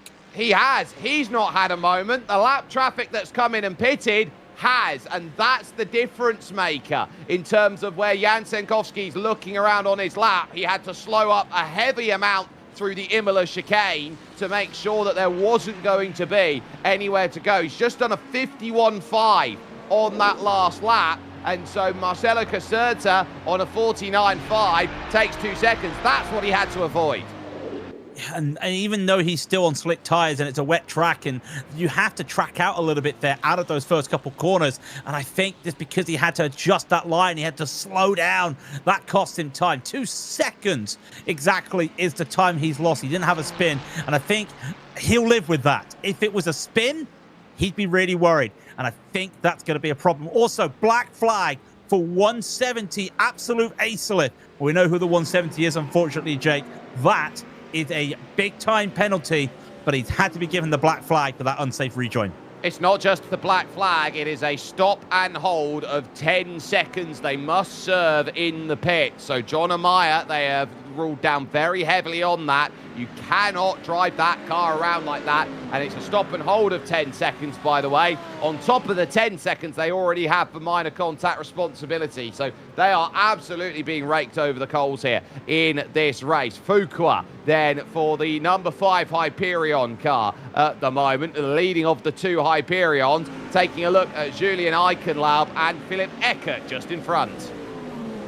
I wonder if our race control's looking at the exact same battle we're looking at. No, they're looking at something that's happened earlier in this race to see if anything they can get going, but they're also seeing us as well. Hello, we see you out there, but you're fully focused, and these drivers are fully focused in the rain.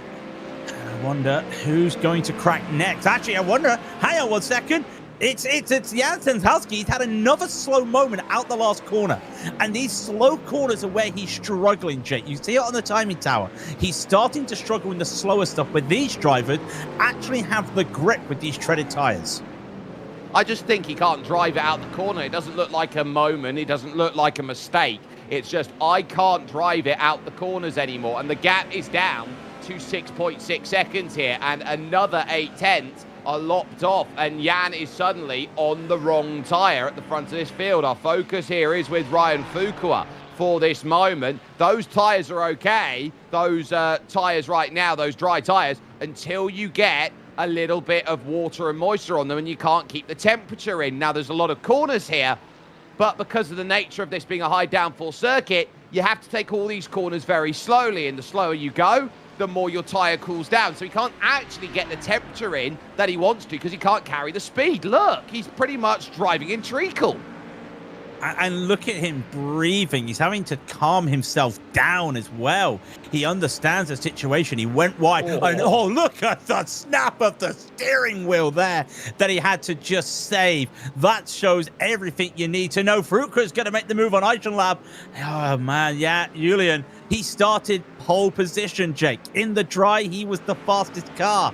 And technically, there is still a little bit of dryness there. There's a dry line forming a little bit with these cars going around. But he's gone down 10 places today in this main event race, the Masters. He's really struggling in this condition. Lion GP Academy have retired the car from the race. They are your first retirements out there. Normally, we'd expect a first pit stop by now. We're almost at halfway here in this race, and Jan Senkovsky here still holds a margin that I think he can be quite comfortable with in terms of the way that number 49 on the dry tyres has been working with. Schaefer is giving something to think about here for Caserta right now, with Velin Vitanov directly behind that as well, trying to go and get on into play. This is going to be a really strong battleground that we have, but Velin Vitanov here, I think sitting in that 4th place overall, is now going to be setting up at this moment and saying, guess what? We are in for a really, really good battleground, and now here comes the run. Just remember, though, he has to deal with a 5-second penalty. So if he can get these moves done, then he can start to think about pulling ahead. Because of the gap to everybody else, he knows that they are over 5 seconds ahead of the number 18 German Sim Racing car. So he just wants to make that move. Schaefer lets him go. Just continuing to attack right now.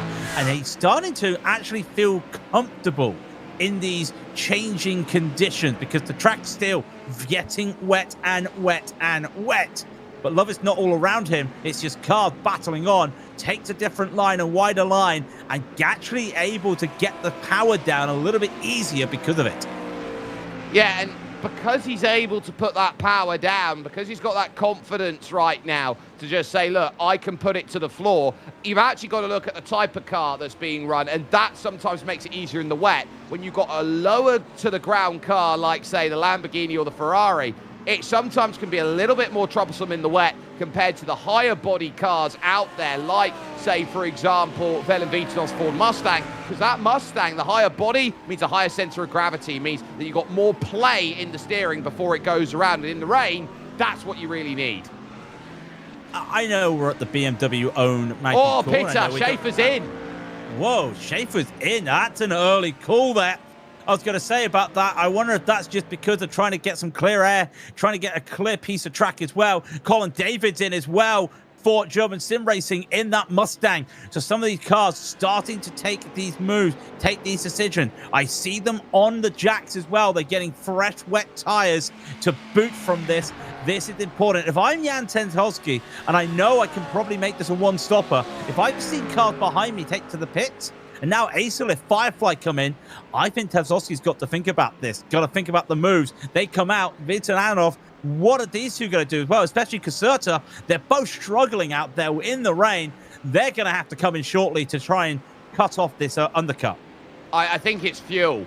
I think that's the important thing to remember. It's fuel that they're also looking at. They are 2 minutes away from half distance in this run, and fuel is going to be important, and how much you're actually saving over the course of the stint. Now, this is going to be an awkward calculation out there, because when you go into wet, it's never as sorted as, okay, I'm actually burning this much per lap. You can burn more or less quite heavily by how much you're having to stand on the throttle through some corners. One thing I'd look at for Jan Senkowski being on dry tyres on a wet track is he'll be probably standing on the power a lot more than he thinks he is. I think he'll be burning fuel more than I think everyone else around is.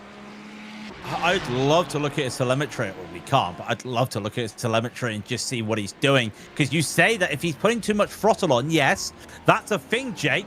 But at the same time, he would also have to get off the throttle because he needs to get off the tires and get off the slicks. And he's getting off the slicks right now, and everybody's coming in. Caserta's realized it. Patanov's realized it. Are we going to see a move here from the Supersport car? I think Pascal Hull will come in as well. Pascal comes in as well. Everybody's getting in right now. And Huskenveld, he may lose some time. He has to have a drink. That has been a hard-working 30 minutes. I will just note that there's been an unsportsmanlike conduct penalty that has come through for Lion GP Academy. They've been parked with a 60-second stop and hold, and they have been disqualified from the race, and they have a one-race ban to serve now. So a real shame to hear of that, but that really, really sucks as pit lane, a hive of activity. Huysingveld back out and away with Jan Senkowski. Get into the second half of my race. Get back onto a wet tyre as the track expects to get worse. And now keep an eye out on where Schaefer comes out with the two behind as they work through Estoril. This is going to be very close between them, and they're just going to come out behind then. Velin Vitanov and Marcelo Caserta. Yeah, but he's got walnut tires. They've got walnut tires. Vitanov's trying to find a way around Caserta, and I wonder if he's going to be able to do this. Remember, they have the tires. They just come out of the tank as well. A little bit heavier fuel. Schaefer's just going to let them do this. He probably knows that there's going to be a mistake here coming through into Adelaide, and would you know it, they both go wide. That brings Schaefer right back in, but there's no run for him to look for a move, but now he's stuck behind. It did not work for him. No, almost got there, didn't quite manage it. Alessandro Vanozzi now is trying to turn around with Lars Wetzig for a position. Vanozzi trying the up and under. It's all about drive as you try and get off of the exit of the corner, but it's not quite enough right now. It's not quite there, and he looks over at the right, hoping to try and get that clearance sorted, but it's not going to work at the Nürburgring. You now go to 180. You might be able to throw it down the inside. And again, you're just trying to dance about it. Dominic Jamal on the bell, by the way, has been also handed. We've got penalties handing out. 5-second rule violations then. Two of them have come through for the 170. So that's another 10 seconds added on for them at this moment in time. And unsafe rejoin for that 170 is the reason of a 10-second stop and hold. Is that another penalty for the 170? Sorry, I'm looking at the 67 at the moment that's just popped up with a black flag penalty on screen, which would, for me, indicate incident point or maybe speeding. Yeah, I'm just looking. I think that has to be a speeding penalty. It's definitely not a penalty handed out by the admins, by race control. But that's interesting when you come to that pit lane. You don't have that as a de facto rule on iRacing, but leagues like you to run the fast lane, like you not to be a hassle in the pit lane, because collisions are on in the pit lane at certain points of the track. So you have to behave, you have to be careful. Don't take advantage of ghosting. And that's why some of these leagues have that in play. Firefly would love to get a position in play right now, but these three, I think, have decided they're going to have a freeway dance at the end of this race. I think they are going to have to. It might have been a tyre dipped out in the grass for Dominic Jamal on the bell. He will come back in, he will take his penalty, but Schaefer here, yeah, he's having a wonderful day at the office right now. He'd love to go out there and scrap with Velin Vitanov, with Marcelo Caserta, and you're seeing the different lines that are taken here of, well, how aggressive, how much or how little do I want to be taking out there, and the drive is not quite there for Velin Vitanov. He is looking around, hoping that he can stamp on, give Marcelo Caserta something to think about, and they're still thinking about what's 5 seconds down the road with Jan Senkowski, who for the first time is on wet tyres, and I'll be interested to see what his pace looks like. Yeah, when was the last time we saw him on wets? Well, we saw him on Red Bull Ring, but not a lot happened the Red Bull Ring, sorry, due to what was happening with the safety car. So many safety car moments out there could not help. And again, look at the different lines here. It's not a lot of spray compared to what we're used to seeing. But in that cockpit, you're going to start struggling to see position, starting to see where the cars are when that spray starts to kick up a bit. So they're having to just give themselves that freedom of air, give themselves that view, that vantage point that they want to have. And look at this. One goes wide, one goes wider, and one doesn't even bother to know what the word wide is when they come out of turn one. Yeah, why, I guess, is a big question that we are starting to see here. Who is going to be the one that finds the reason why they can hold the podium or not? 29 minutes left to go, and they're soon going to be at sprint level running between now and the end of this race and trying to put this together. Magny-Cours has certainly brought a big scrap out on the table and said who is going to manage what. Not quite close enough is the end result of things right now here through second, third and fourth. No clearances then in terms of moves, and these packs slowly starting to open up into groups of two out there, just saying, look, we're going to be close enough to go. Schaefer really trying to fight hard. We're going to take a little replay look then here at this moment in time here with GSRC. This is Nathan Deering here, and as he tries to get the power down through Estoril, does the back just step out? Yeah. Whoop. We've seen that many a time before, and again, another car that just dips the gravel and the car violently snaps back around. Number one, it saves the car. That's what they'd like to see. Mind you, Pascal Holm has got flipped over by the gravel. But number two, if that aggressive shake, if you're not prepared for it, that's going to be a little bit of an arm ache when you're in a direct drive wheel that a lot of these drivers are possibly looking on. You try to fight that. Not a lot you can do. The rear was already going in these front engine vehicles that he was in, the Ford. That's really tough to really catch out there. So having to utilize the gravel to his advantage. These drivers would love to utilize this. And look at them still, Jake. You picked up the puddle there on that final chicane. They're still attacking it like it's a normal racetrack.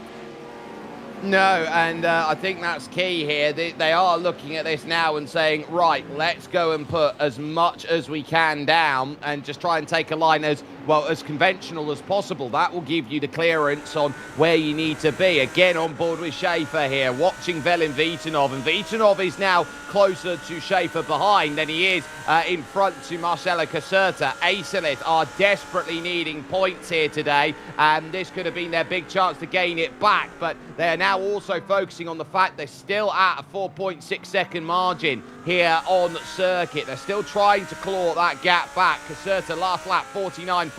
Senkowski 49.9 was 4/10 slower, and this is where Senkowski's got to try and find the grip and drive a tyre differently, and that's going to mean he's naturally slower to begin with. Yeah, naturally slower. Remember, he didn't get any practice time in the wet tyre. He was happy enough to do the practice in the slick tyre. But he's looking a little bit calmer now he's on the wet tyre. That's a good thing to boot. So he might be happy. I'm trying to look, Jake, at this weather pattern. It's confusing. I don't know if we're going to get the heavy rain. We may even get a small blip of no rain, which I know the Joker Vortex theory may come in. And Maya's going to try and make some battles as well at the back here for the 170. Ooh. On Firefly, gets it done through Estoril with that inside line. And Mirko Bruckner is probably going to use that advantage. But look at that dry line, that slightly drier line that's forming. Won't be impact later in the race. You want to be careful not to take that wide line, and that's what's happened to Bruckner. Yeah, tried to turn it in, found nothing on that outside because there is still rubber discard out there. So you imagine marbles and water at the same time. If you think it's slippy to begin with, it's now an incredibly slippy surface on the outside there of the corner. In comes Reichenov then from 7th spot as he pilots down the lane and looks to take his service. I already thought he took a pit stop, so this is the second pit stop there, I'm guessing, out there. Either some damage or got something else. No, definitely just fuel out there. Schaefer still battling as well. And wide at the front of this field, of this group, goes Caserta. But again, wide's fine here, Jake, on these slow corners. because there's no power. There's no ability to get on the throttle to get a charge because everyone's dealing with the same conditions. So as much as wide is a concern, if you're not alongside, you're not going to take advantage of a driver making those mistakes. Negative Delta, by the way, have just had the scariest pit exit out there of anyone, because you've got to remember, Craig, the one place you don't run is pit exit. Oh, and I did not want to have a look at that because I'm sure that's going to be something very chaotic, and we're going to have a look at it right now. He comes out of the pit exit, and oh, he looted it on the paint. That is, I don't even think he took tires, Jake. He just literally, with the same tires, went out on the wettest part of the track that is also very slick when you hit the paint. Well, he's lucky, but he did lose another position for it. He is a lucky, lucky boy. He's still got a race. And also a very lucky boy, Craig, that he didn't get a penalty for an unsafe pit exit. Yeah, I don't know what the rules are when it comes to iRacing, because technically he went off the track but not over the white line. He was the other side of the white line. Had it been the other way, he probably would have got a penalty for an unsafe exit there. He is lucky. How many times can you ride your luck today? He's tried his best. And his best, well, it's lucky enough.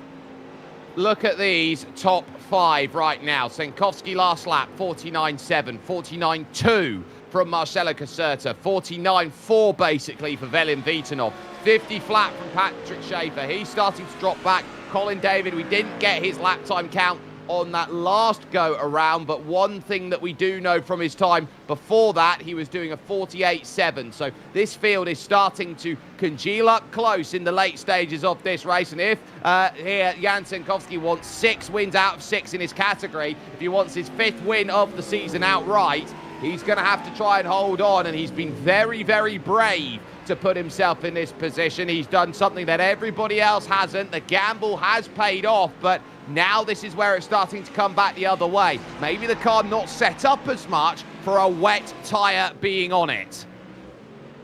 No, he's not. Well, he is a rain master. He's leading the race, so he's technically a rain master, but he's not felt comfortable in the wet rain. If anything, he felt better with the slicks in these conditions, and maybe that just goes to show that it's wet on the track, but there's not enough rain to go. Vitanov got a big traffic jam. A big traffic jam there as Vitanov went around. Nowhere for David, nowhere for Schaefer to go. They're going to lose out a lot of time here. That puts Caserta on his own, chasing Tentowski. That's going to make him happy.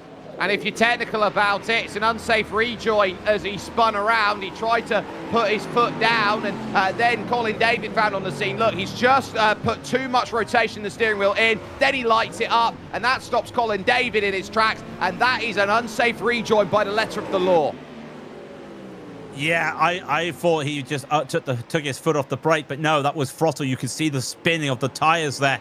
So yeah, that unfortunately is another penalty. Remember, he's already having to serve a 5-second penalty for hitting his teammate. I know the age-old cliche, if it doesn't rain, it pours, is kind of not in effect here. It's just raining. But for Vitanov, I think he's going to feel like he's Travis right now. Why does it always rain on him? Unfortunately, he's done it himself. Look, he's going to be very unfortunate to get it because he's only stood his foot on the throttle for about a second, but it's that 1 second with another car that's trying to get around to the scene that causes the stop there. Nathan Deering right now with all of that lovely memorabilia in the living room. You've got to absolutely love that there. He's got the couch on back. He almost looks like Nathan Deering could go out there and he could do a GDQ event right now and he could have 4 people on his couch telling him how he's driving. Well, they have done GDQ when it comes to other sim racing platforms, so you never know. I'll tell you what, we'll sit there, we'll tell everyone what he's doing. We'll just say that he's just making himself ready. He's getting ready to do what they call is a corner. He turns left, hits the brakes, and that is a frame-perfect corner in his battle right now to try and catch up. He needs every bit of ability he can to get up, and he gets it done. And, pardon the pun, Jake, another frame-perfect move. Yeah, but you've got to remember there, Craig, if he didn't get that clearance to Estoril, he'd have lost a lot of time save on the split. And this is the problem now, is that time slip and that little moment here, because look at this, has to utilize different braking each time. Every time you come around these corners, it's different. Do you have the people that's driven over it to make it wetter? Do you have the fact that there's even been anybody? What's the weather conditions? It stayed the same. That precipitation, Jake, has only got as high as 2.8% in this race. And Tentowski is struggling at 2.8%. Well, it's 2 seconds over the line, and he is now really looking at Marcelo Caserta here, who is really reeling that gap in. No further action has been declared then on that racing incident. This would have been why the time's gone away. Turn 1, wet tyre. Oh, wiggle on the inside. He's had to take an abort to the grass and gravel and try and hold the place. Marcelo Caserta now is going to have the biggest 1935 remaining here, and Jan Senkowski is right under pressure. Just when he felt that he finally got the understanding of this track, of this combination of these conditions, he just makes that mistake. And that's what I was talking about. The car, each time you go through a lap here, is doing different things because the track is different each time. And I think that's what caught him out there. And yeah, look at the concentration there. Jake, as he makes a big adjustment there. He is struggling. And remember I was talking earlier with that little face of frustration, a little bit of I'm struggling. That's what it looks like right now. He does not look calm. No, he is very much just trying to keep himself composed in that lazy style that he drives in, and it's just certainly not playing off at the moment. You're not kidding anybody, Jan. You're under pressure at this moment, and Marcelo Caserta is absolutely marauding, and for all of Absolute Ace and its problems over this season, how much they struggled then at various rounds out there, the one thing you can't accuse them of is not being quick. They are lightning fast when they set their mind to it. Look at the way that Caserta closes down into Estoril. Yeah, not a team you usually talk about, but I think we'll be talking about them at the end of this season because they've been really good. If you can hold a candle next to the likes of Jan Tentowski, well, I think you can say that you might feel that you earn a little place in the sim racing world. Two different cars as well, remember. You've got a Lamborghini chasing a Ferrari. Usually, the Lamborghini's quick on the straight, in the dry. It's not dry right now. Jan is having to work for this, and it feels like that Ferrari isn't comfortable. And I think, to go back to what you said, Jake, that probably looks like a setup issue for Sentowski. It does, and so now that Ferrari has got to find a way to take the armbands off and earn the water wings, so to speak. So Jan Senkowski just going to have to try and hold his ground here. Marcelo Caserta stalking his prey at the moment, working through over towards the Imola chicane that comes up next. It's a climb up the hill here. You drop down the hill initially into the right, then you get a massive climb up the left. It puddles heavily down there, and now you go over to the highest section of the circuit, the water tower, Chateau d'Eau. Very easy to loop it around. We've seen it on multiple occasions already. Caserta all over the back then of the Ferrari. That Lamborghini is settled up well. A little wiggle then on the power through the gears there from Team Hoisingvel's number 49, and there's a lift off early then from Absolute Ace because I think they realise here with Marcelo Caserta, my best place to attack is going to be in the straightforward far section. What a drive off the X of that final chicane here. Caserta is absolutely marauding for it. He's putting Jan under pressure, and that Ferrari does not look comfortable through the slower corners right now. This Lambo, beautiful, knows what he has to do, and a lot of that is experience. Remember, Jan went on to the wet tires about 20 minutes ago. Marcelo was on those wet tires at the start of the race. He knows what the track is giving. He's got an understanding. Jan is still learning out there, and it's not working for him. And just look at it. He can't turn the car in, Jake. That car really is understeering in the rain. Yeah, and very much similar to Velin Vitanov, who's had a moment over at turn number 1 on circuit. So he's lost the position to Pascal Hurl, which you can see right there in the back of shot as they go on by. But Senkowski, through the middle sector, is able to hold his ground, is able to keep his own. Caserta dives down deep. He's got to get wide in that Lamborghini. He's got to get in the mirrors. I think he's just doing what he can to apply some pressure, and I think that's all he can do. If he knows that he just makes a mistake there, allows Jan to make the mistake. Here's this with Vitanov in at the corner. He just turns in and the rear just says no, goes around, and does he catch the grass? He was able with the grass to just go on. That's a little bit of wet grass. Still allows him to get that car pointed again. Caserta, mistake there, coming out of the water tower. And interestingly enough, Jake, it feels like the water tower is the driest point of the track. Why am I saying that? It's the only place that Jan can make time up. Yeah, Jan's got the confidence to go full foot down, and they all go through, and it will be confirmed with less than 15 minutes to go. We will go safety car free tonight. Today in terms of action, so no safety car will ever be called in the final 15 minutes. And just like that, Lars Vetzig realizes it and goes, okay, final 15 minutes, it's game time. Velin Vitanov, Pascal Hurl just in front. This is for 5th, 6th and 7th on the road, with Colin David looking to get onto the podium as well to get by Patrick Schaefer for position. So many key battles now happening at various important stages of this race. It's a group of 2, 2 and 3, as here comes Colin David. He'll get the move done, but Schaefer's got to pull back to the inside, weaving everywhere to try and see if he's got a line, and it doesn't work. Vitanov now having to go defensive here on the run to Adelaide, and he gets the elbows out on Vetzig and now turns it to an attack here on Pascal Hurl.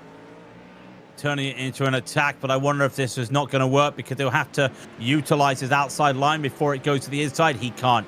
He lifts off right away before they go in. But remember, Vitanov has a 5-second penalty still to boot.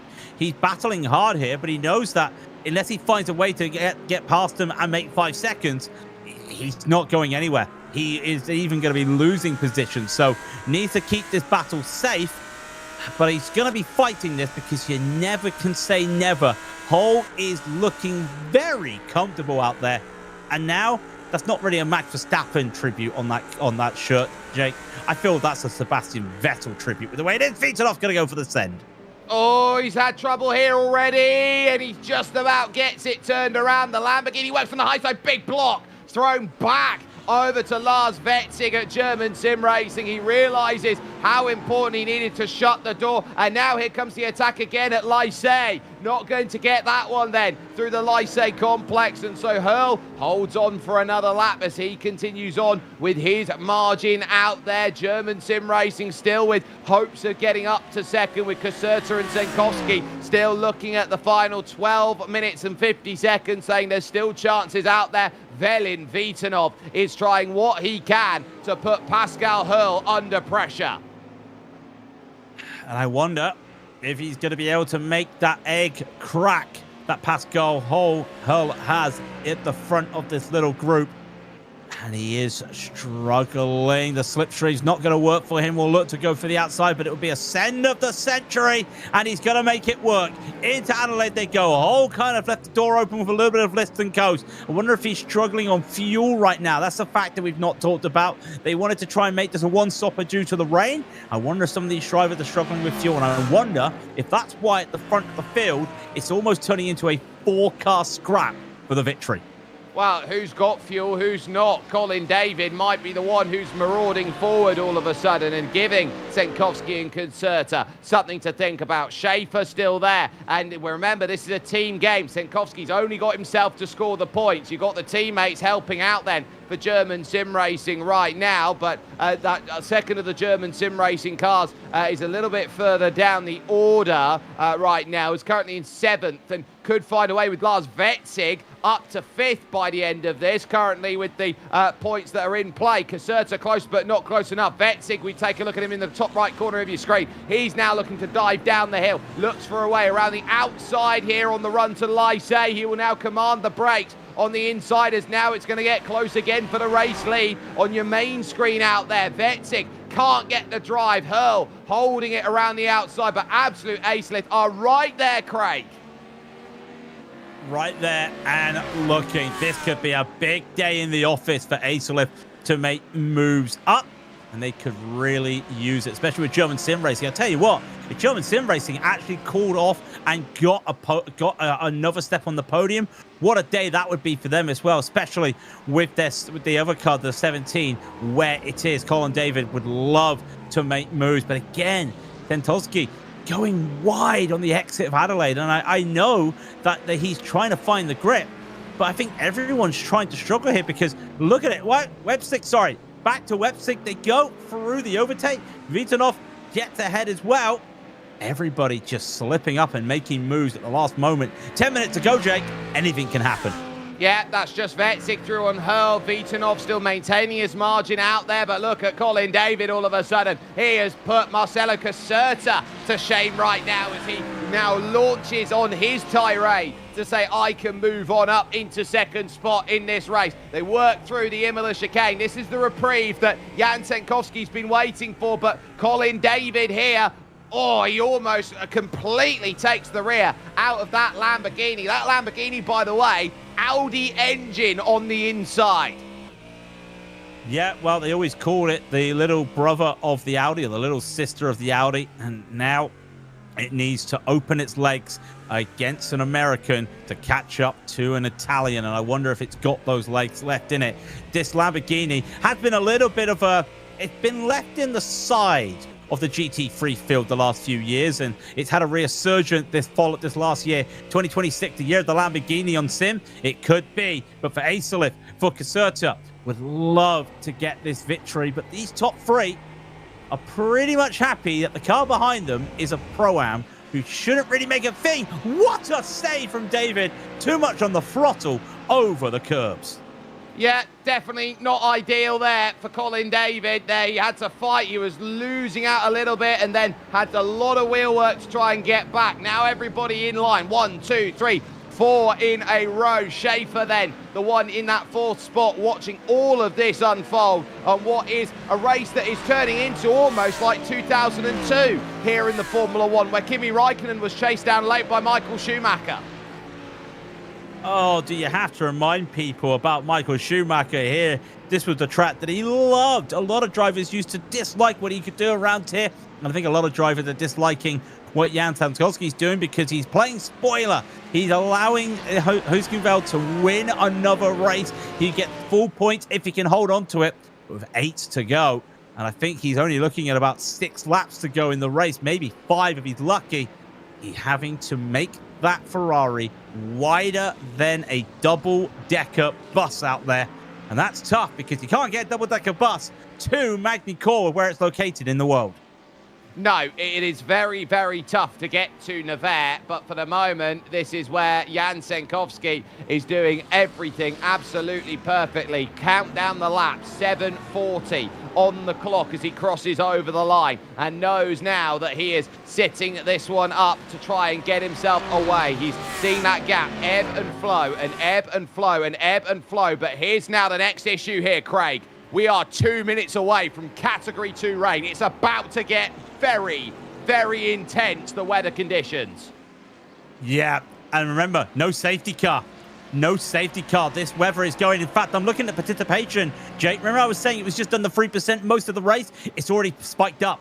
The start line is starting to feel that rain. It's already up to 9% right here. Webstick as well, looking for moves. Everybody probably realizes now they may have got the call from the spotter. Rain is about to intensify, and I wonder if that's why some of these drivers are starting to look to be a little bit aggressive under the braking. Oh, Lars Vetzig really close. Tries to get it nice and shallow off the exit drive here. Looking for this against Velin Vitanov. This for a pass on the road. Then against the Bulgarian, Lars Vetzig. What a move from the German sim racing driver there. The Eagle finds another way to jump on through and gain the spot. And that's good enough now for 5th overall in this race. This is now turning into who can master the downpour as it just gets wetter and wetter from this point on. What a time to bring it in the final 6 minutes of this race. And now everybody take it as easily as you dare here at Chateau d'Eau.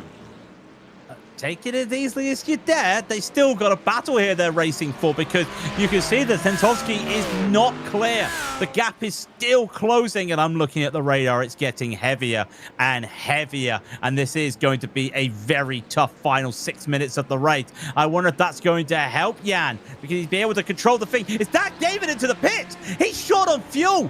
This is a development. The race not come as quickly as they expected, Jake. They've been burning the fuel. Yep, so this is a must-make stop. He will have to just get a morsel of fuel in the car and go away. Whoever's been fuel-saving, the best spinner, Schaefer, Firefly Racing Silver, and then there were two at the front of the field. He loops it at turn one. He's caught a puddle. He's caught a puddle. He can breathe, though, because the nearest car in the Pro-Ams to him is his teammate, quite a way back. He may lose some moves on Websig here, but he's going to be lucky. Here's what happened to Schaefer. He's taking a different line. Look at the wide lines everyone's taking. He takes it a little bit narrow, turns in. That's almost like what happened to Vidsunov there. And he's lucky he catches that part of the gravel because he would have been sent around. Yeah, and now that puts him with that next group then of Lars Wetzig, of Velin Vitanov, and so now he's... Oh, Marcelo! Straight across the Nürburgring chicane. There goes the shot of victory. He lost that as well before he even turned into the chicane. He just tried to run too much of that curb, and the track's getting wetter and wetter. And there, if it starts getting wetter, you're starting to struggle. And he didn't realize that, there's someone in the pit, someone in the wall. Sorry, it's a lap car in the wall I just saw there. I thought it was Stentowski just into the wall, but no, definitely a lap car. He is struggling out there. Everyone's struggling. I've seen the grass now starting to get soaking wet. That's how wet it's getting. Participation up to 14%. This is the wettest it's going to get. And who's got the legs to stand on? It's Nathan Deering who's gone into the wall then and has gone into the wall, trying to put the power down off of the exit then of 180. That puddle getting bigger through the final chicane then as they work forward. Senkowski suddenly back to a margin of about 6 seconds at the front, maybe even 7. It's 7.5 as he crosses the line. Wetzig now in third for this, or third in category, as Schaefer can't make it. He is 3 minutes 40 shy for fuel. That's the other concern. Fuel. Who can make it? We might be seeing drivers clonk out on the final lap. Remember, it's downhill to the finish. I love fuel races. I love fuel races. That's what you want to see. Can these drivers hold this? They know that usually it's a two-stopper, that due to the rain, they've had to make it a one-stopper. Here's Nathan Deering. That Ford goes around. That's a slow spin. That's a sad spin in terms of what happened. Not for him, sorry. It's just a sad spin in what happens when you lose the back of the car. That's so unfortunate for him. And I'm looking at Firefly Racing. One of the cars got into the pits as well. I think they're all struggling with fuel out there. I wonder if some teams took the wrong fuel number here in terms of the race. That's what it feels like. And I will note that there's another 5 seconds added to car 170 for another 5-second rule violation. So when it rains, it pours here at Magny-Cours. But Velin Vitanov now is keeping his focus on. And Colin David's gone around now, then from 7th place. So here's another driver who's run into trouble through the Nürburgring chicane. I wonder if that's the exact same thing again. And it is the exact same thing. Just trying to take the speed in. Goes over the curbs. Curbs are wet. Well, you know, Caserta's around again. Caserta's around. Hang on. Caserta's around. Caserta's gone around. He's gone around. Is that the hairpin? Yeah, that's the water tower. Once again, fighting out Bruckner, by the way, with a black flag. He's down in the pits, but he's just made that mistake, has Marcelo Caserta, with 2 laps to go, and it's made all the difference. This is Colin David's issue first and foremost. Then as he just tries to carry the speed, it's not there, and he realises just how difficult it is to try and catch the car from the point where the rear's just let go. And it's a case of Marcelo Caserta. Here's the downside to the pace. It's not consistent enough to keep it pointing in the right direction. Fuqua then in late with about 2 laps to go. Jake, look at the lap times. Look at the lap times for the leaders. You've got Stentowski as Fuqua goes into the pit. Stentowski is 2 seconds slower than what Lars Websig is doing. Here's the Caserta spin, just losing it there on that slow corner. But this is important. I'm noticing Jan is slower. I think he's fuel saving. Because he didn't just lose 2 seconds. Yeah, that's a huge Lyco. Jan Senkovsky is deep in the tank. He is having to fuel save here. An hour and 5 minutes, 47% restriction out there in the pouring rain. Started the race on dry tyres, fighting the car then, trying to get it to climb up the crest here over to the Imola chicane. Lars Vetzig is going to try and bear down on him with the pace that he's got available. And this race is not done. This one might be, Craig, going all the way to the wire. It might go right down to the line. Can Jan just hold this on? By the way, track update. We've got rid of very. It is lightly wet out there, and you start to see the drivers are struggling. And I wonder if Jan just took a look there to go, what have I got in terms of fuel? Look at the water here for the complex of Lacey. It is just everywhere. Where do you look for it? Jan knows with white flag to go, he can't slow down. He has to go around again, and he has to try and make this work. It's a panic stations moment on the final lap here around this Magny-Cours circuit. The gap as they cross the line is 7.1. Vetzig 51 flat.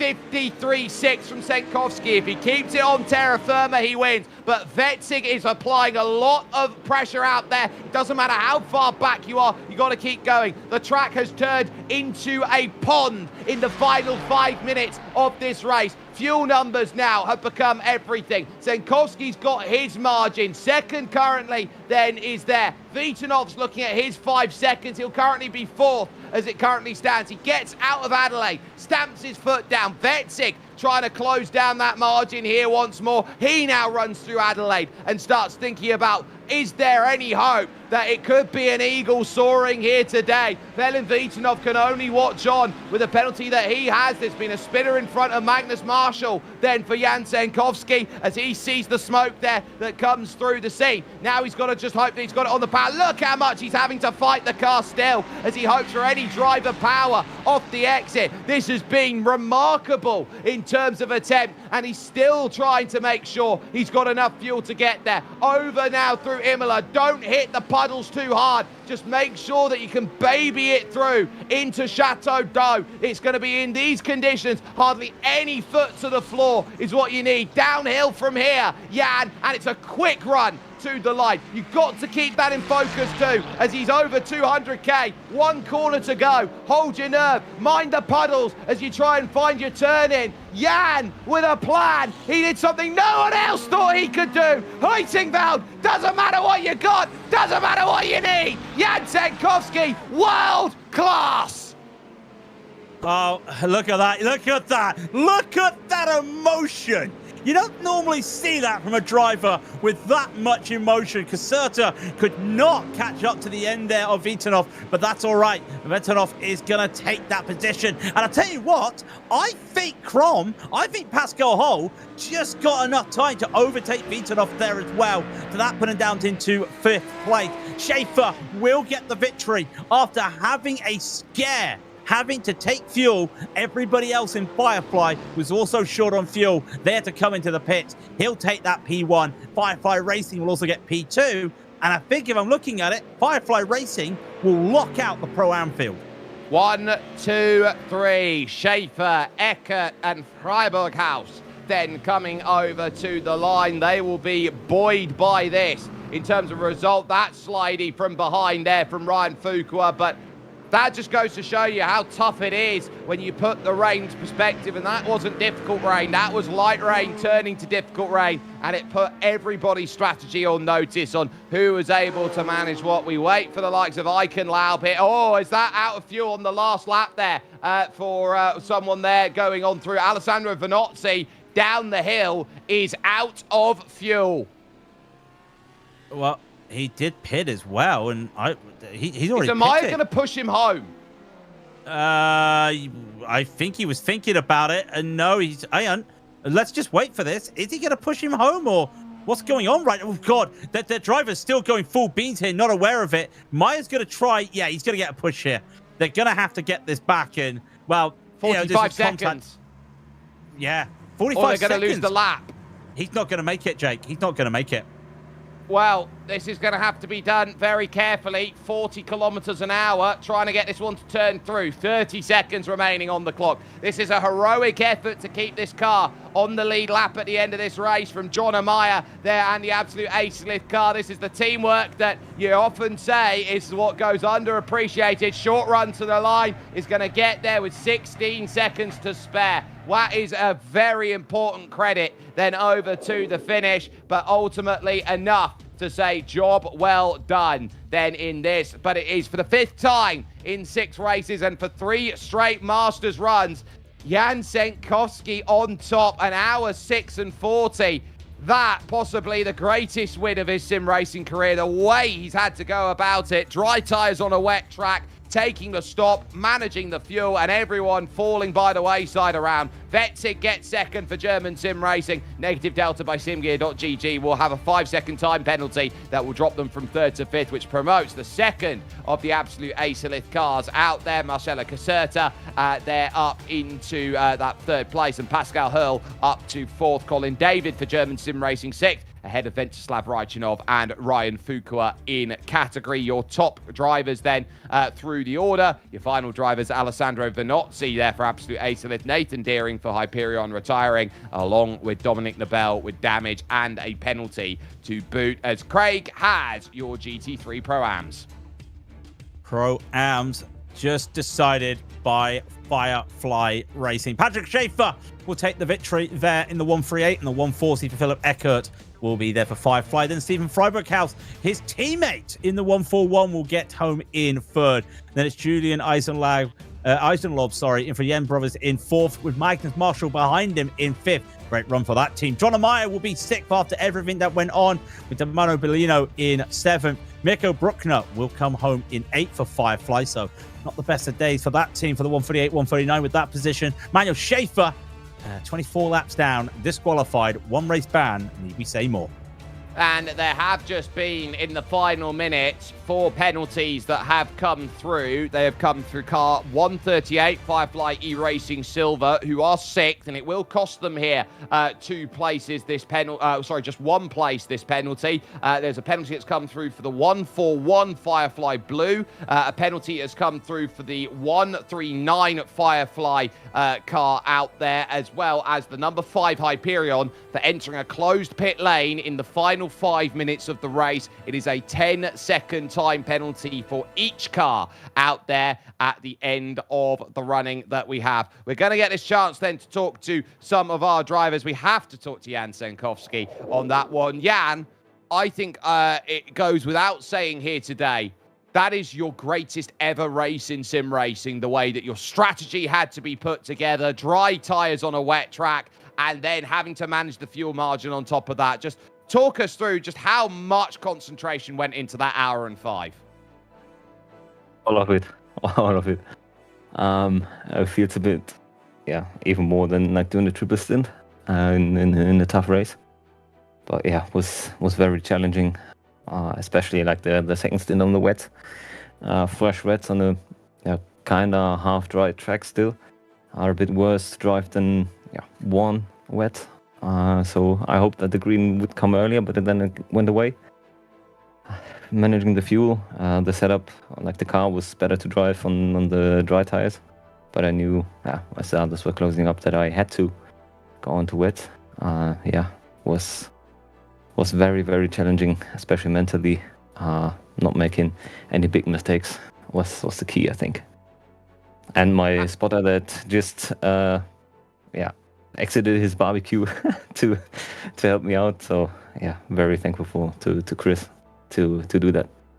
That is absolutely wonderful to hear. And on top of that, all of that Herculean effort that you've put through, having to do so solo, no teammate to help you out there in the race to score points. How important is this result going to be for you and Team Heusingveld moving over to Imola at the next round of the championship? Yeah, I think it was very, very important. Like, I didn't expect it, even my own results, because I know I'm struggling usually on this track, and I couldn't really prepare until today. So did a lot of effort to just watch some onboards and stuff to get myself ahead, to know what I have to do. Worked out pretty well. So yeah, I'm really happy with our win, and yeah, hope that he can recover soon. But yeah, it doesn't look too good for him, to be honest. He injured his wrist this morning while warming up, so yeah, we were one car short. Yeah, certainly get that feel. My wife burned herself this morning, so it's very much the same sort of feeling. Yep, exactly. Jan Senkowski there joining us. A win here, an all-important win for the 5th time in 6 races here in GT Open. Craig King has walked down the virtual paddock. He finds himself over with Firefly and Philip Eckert. Yeah, Philip Eckert here, who gets a good day in the office. P2, and crucially, out of all the Firefly cars, Philip, not having to do an emergency pit stop at the end. Looks like that was a touch-and-go moment in the fuel, though. Yeah, thanks, guys. Yeah, have you seen how slow I had to go to make that happen? I rolled over start-finish line with 0.09 liters left in the tank. Everything counts. Everything counts. You made it over the line. That's the important thing. And you made it over the line on such a wet track out there today. It just kept being wetter and wetter. And at the end, it really started getting chaotic. But for you, even though you did go down places in the order, how was that there, just keeping a delta in terms of keeping in front of other cars in that Pro-Am? Yeah, it's quite tricky, but I have to say I was cheering the more wet and wet it got, because it meant we all could be getting slower and slower, so that was good for my fuel strategy. It was really, really close. Head off to Patrick, who did an amazing job today, and Stephen too, who drives the same car as me, and his pace was really good compared to mine, so I made it work with fuel today. Made it work with fuel today, and I think as well, you have the better of the 2 teams from Firefly in terms of the points today. What does that do heading into the next round? Yeah, it's comfortable points gathering today, so it's really good for the standings overall. And yeah, next race Sven will be going back to his Ford, which I lent for today, and let's see how it goes. Well, he'll get the keys back to the kingdom of the Ford. You'll be getting the keys to 2nd place on the podium. Philip Eckert finishing P2 in the Pro-Am today on a very wet French countryside known as Magny-Cours, Jake. What a race we've been treated to today.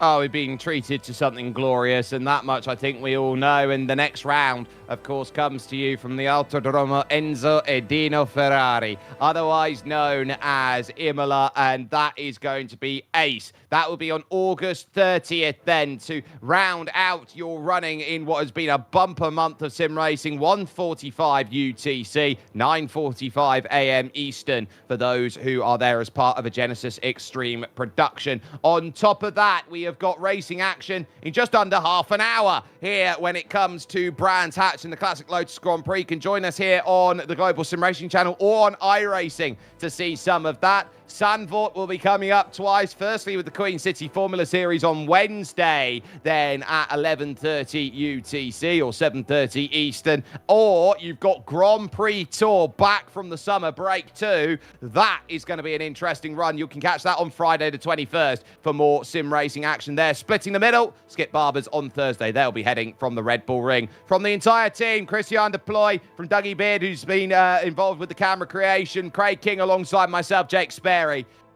That may go down as the magnum opus of a sim racing driver. You don't often get to say that too often, and you say you don't witness a legendary performance too often when it comes to sim racing.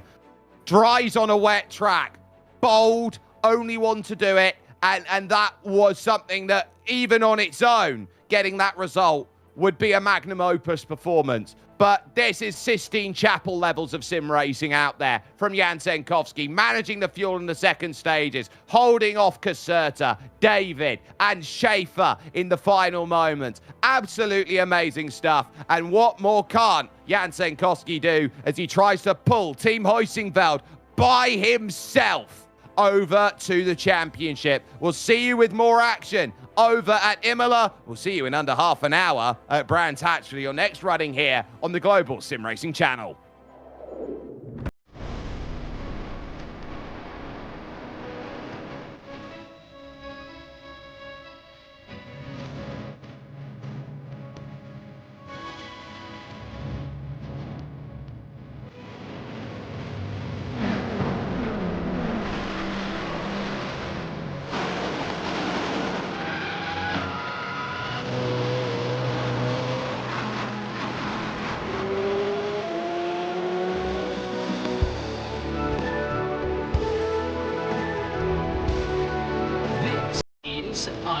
scene.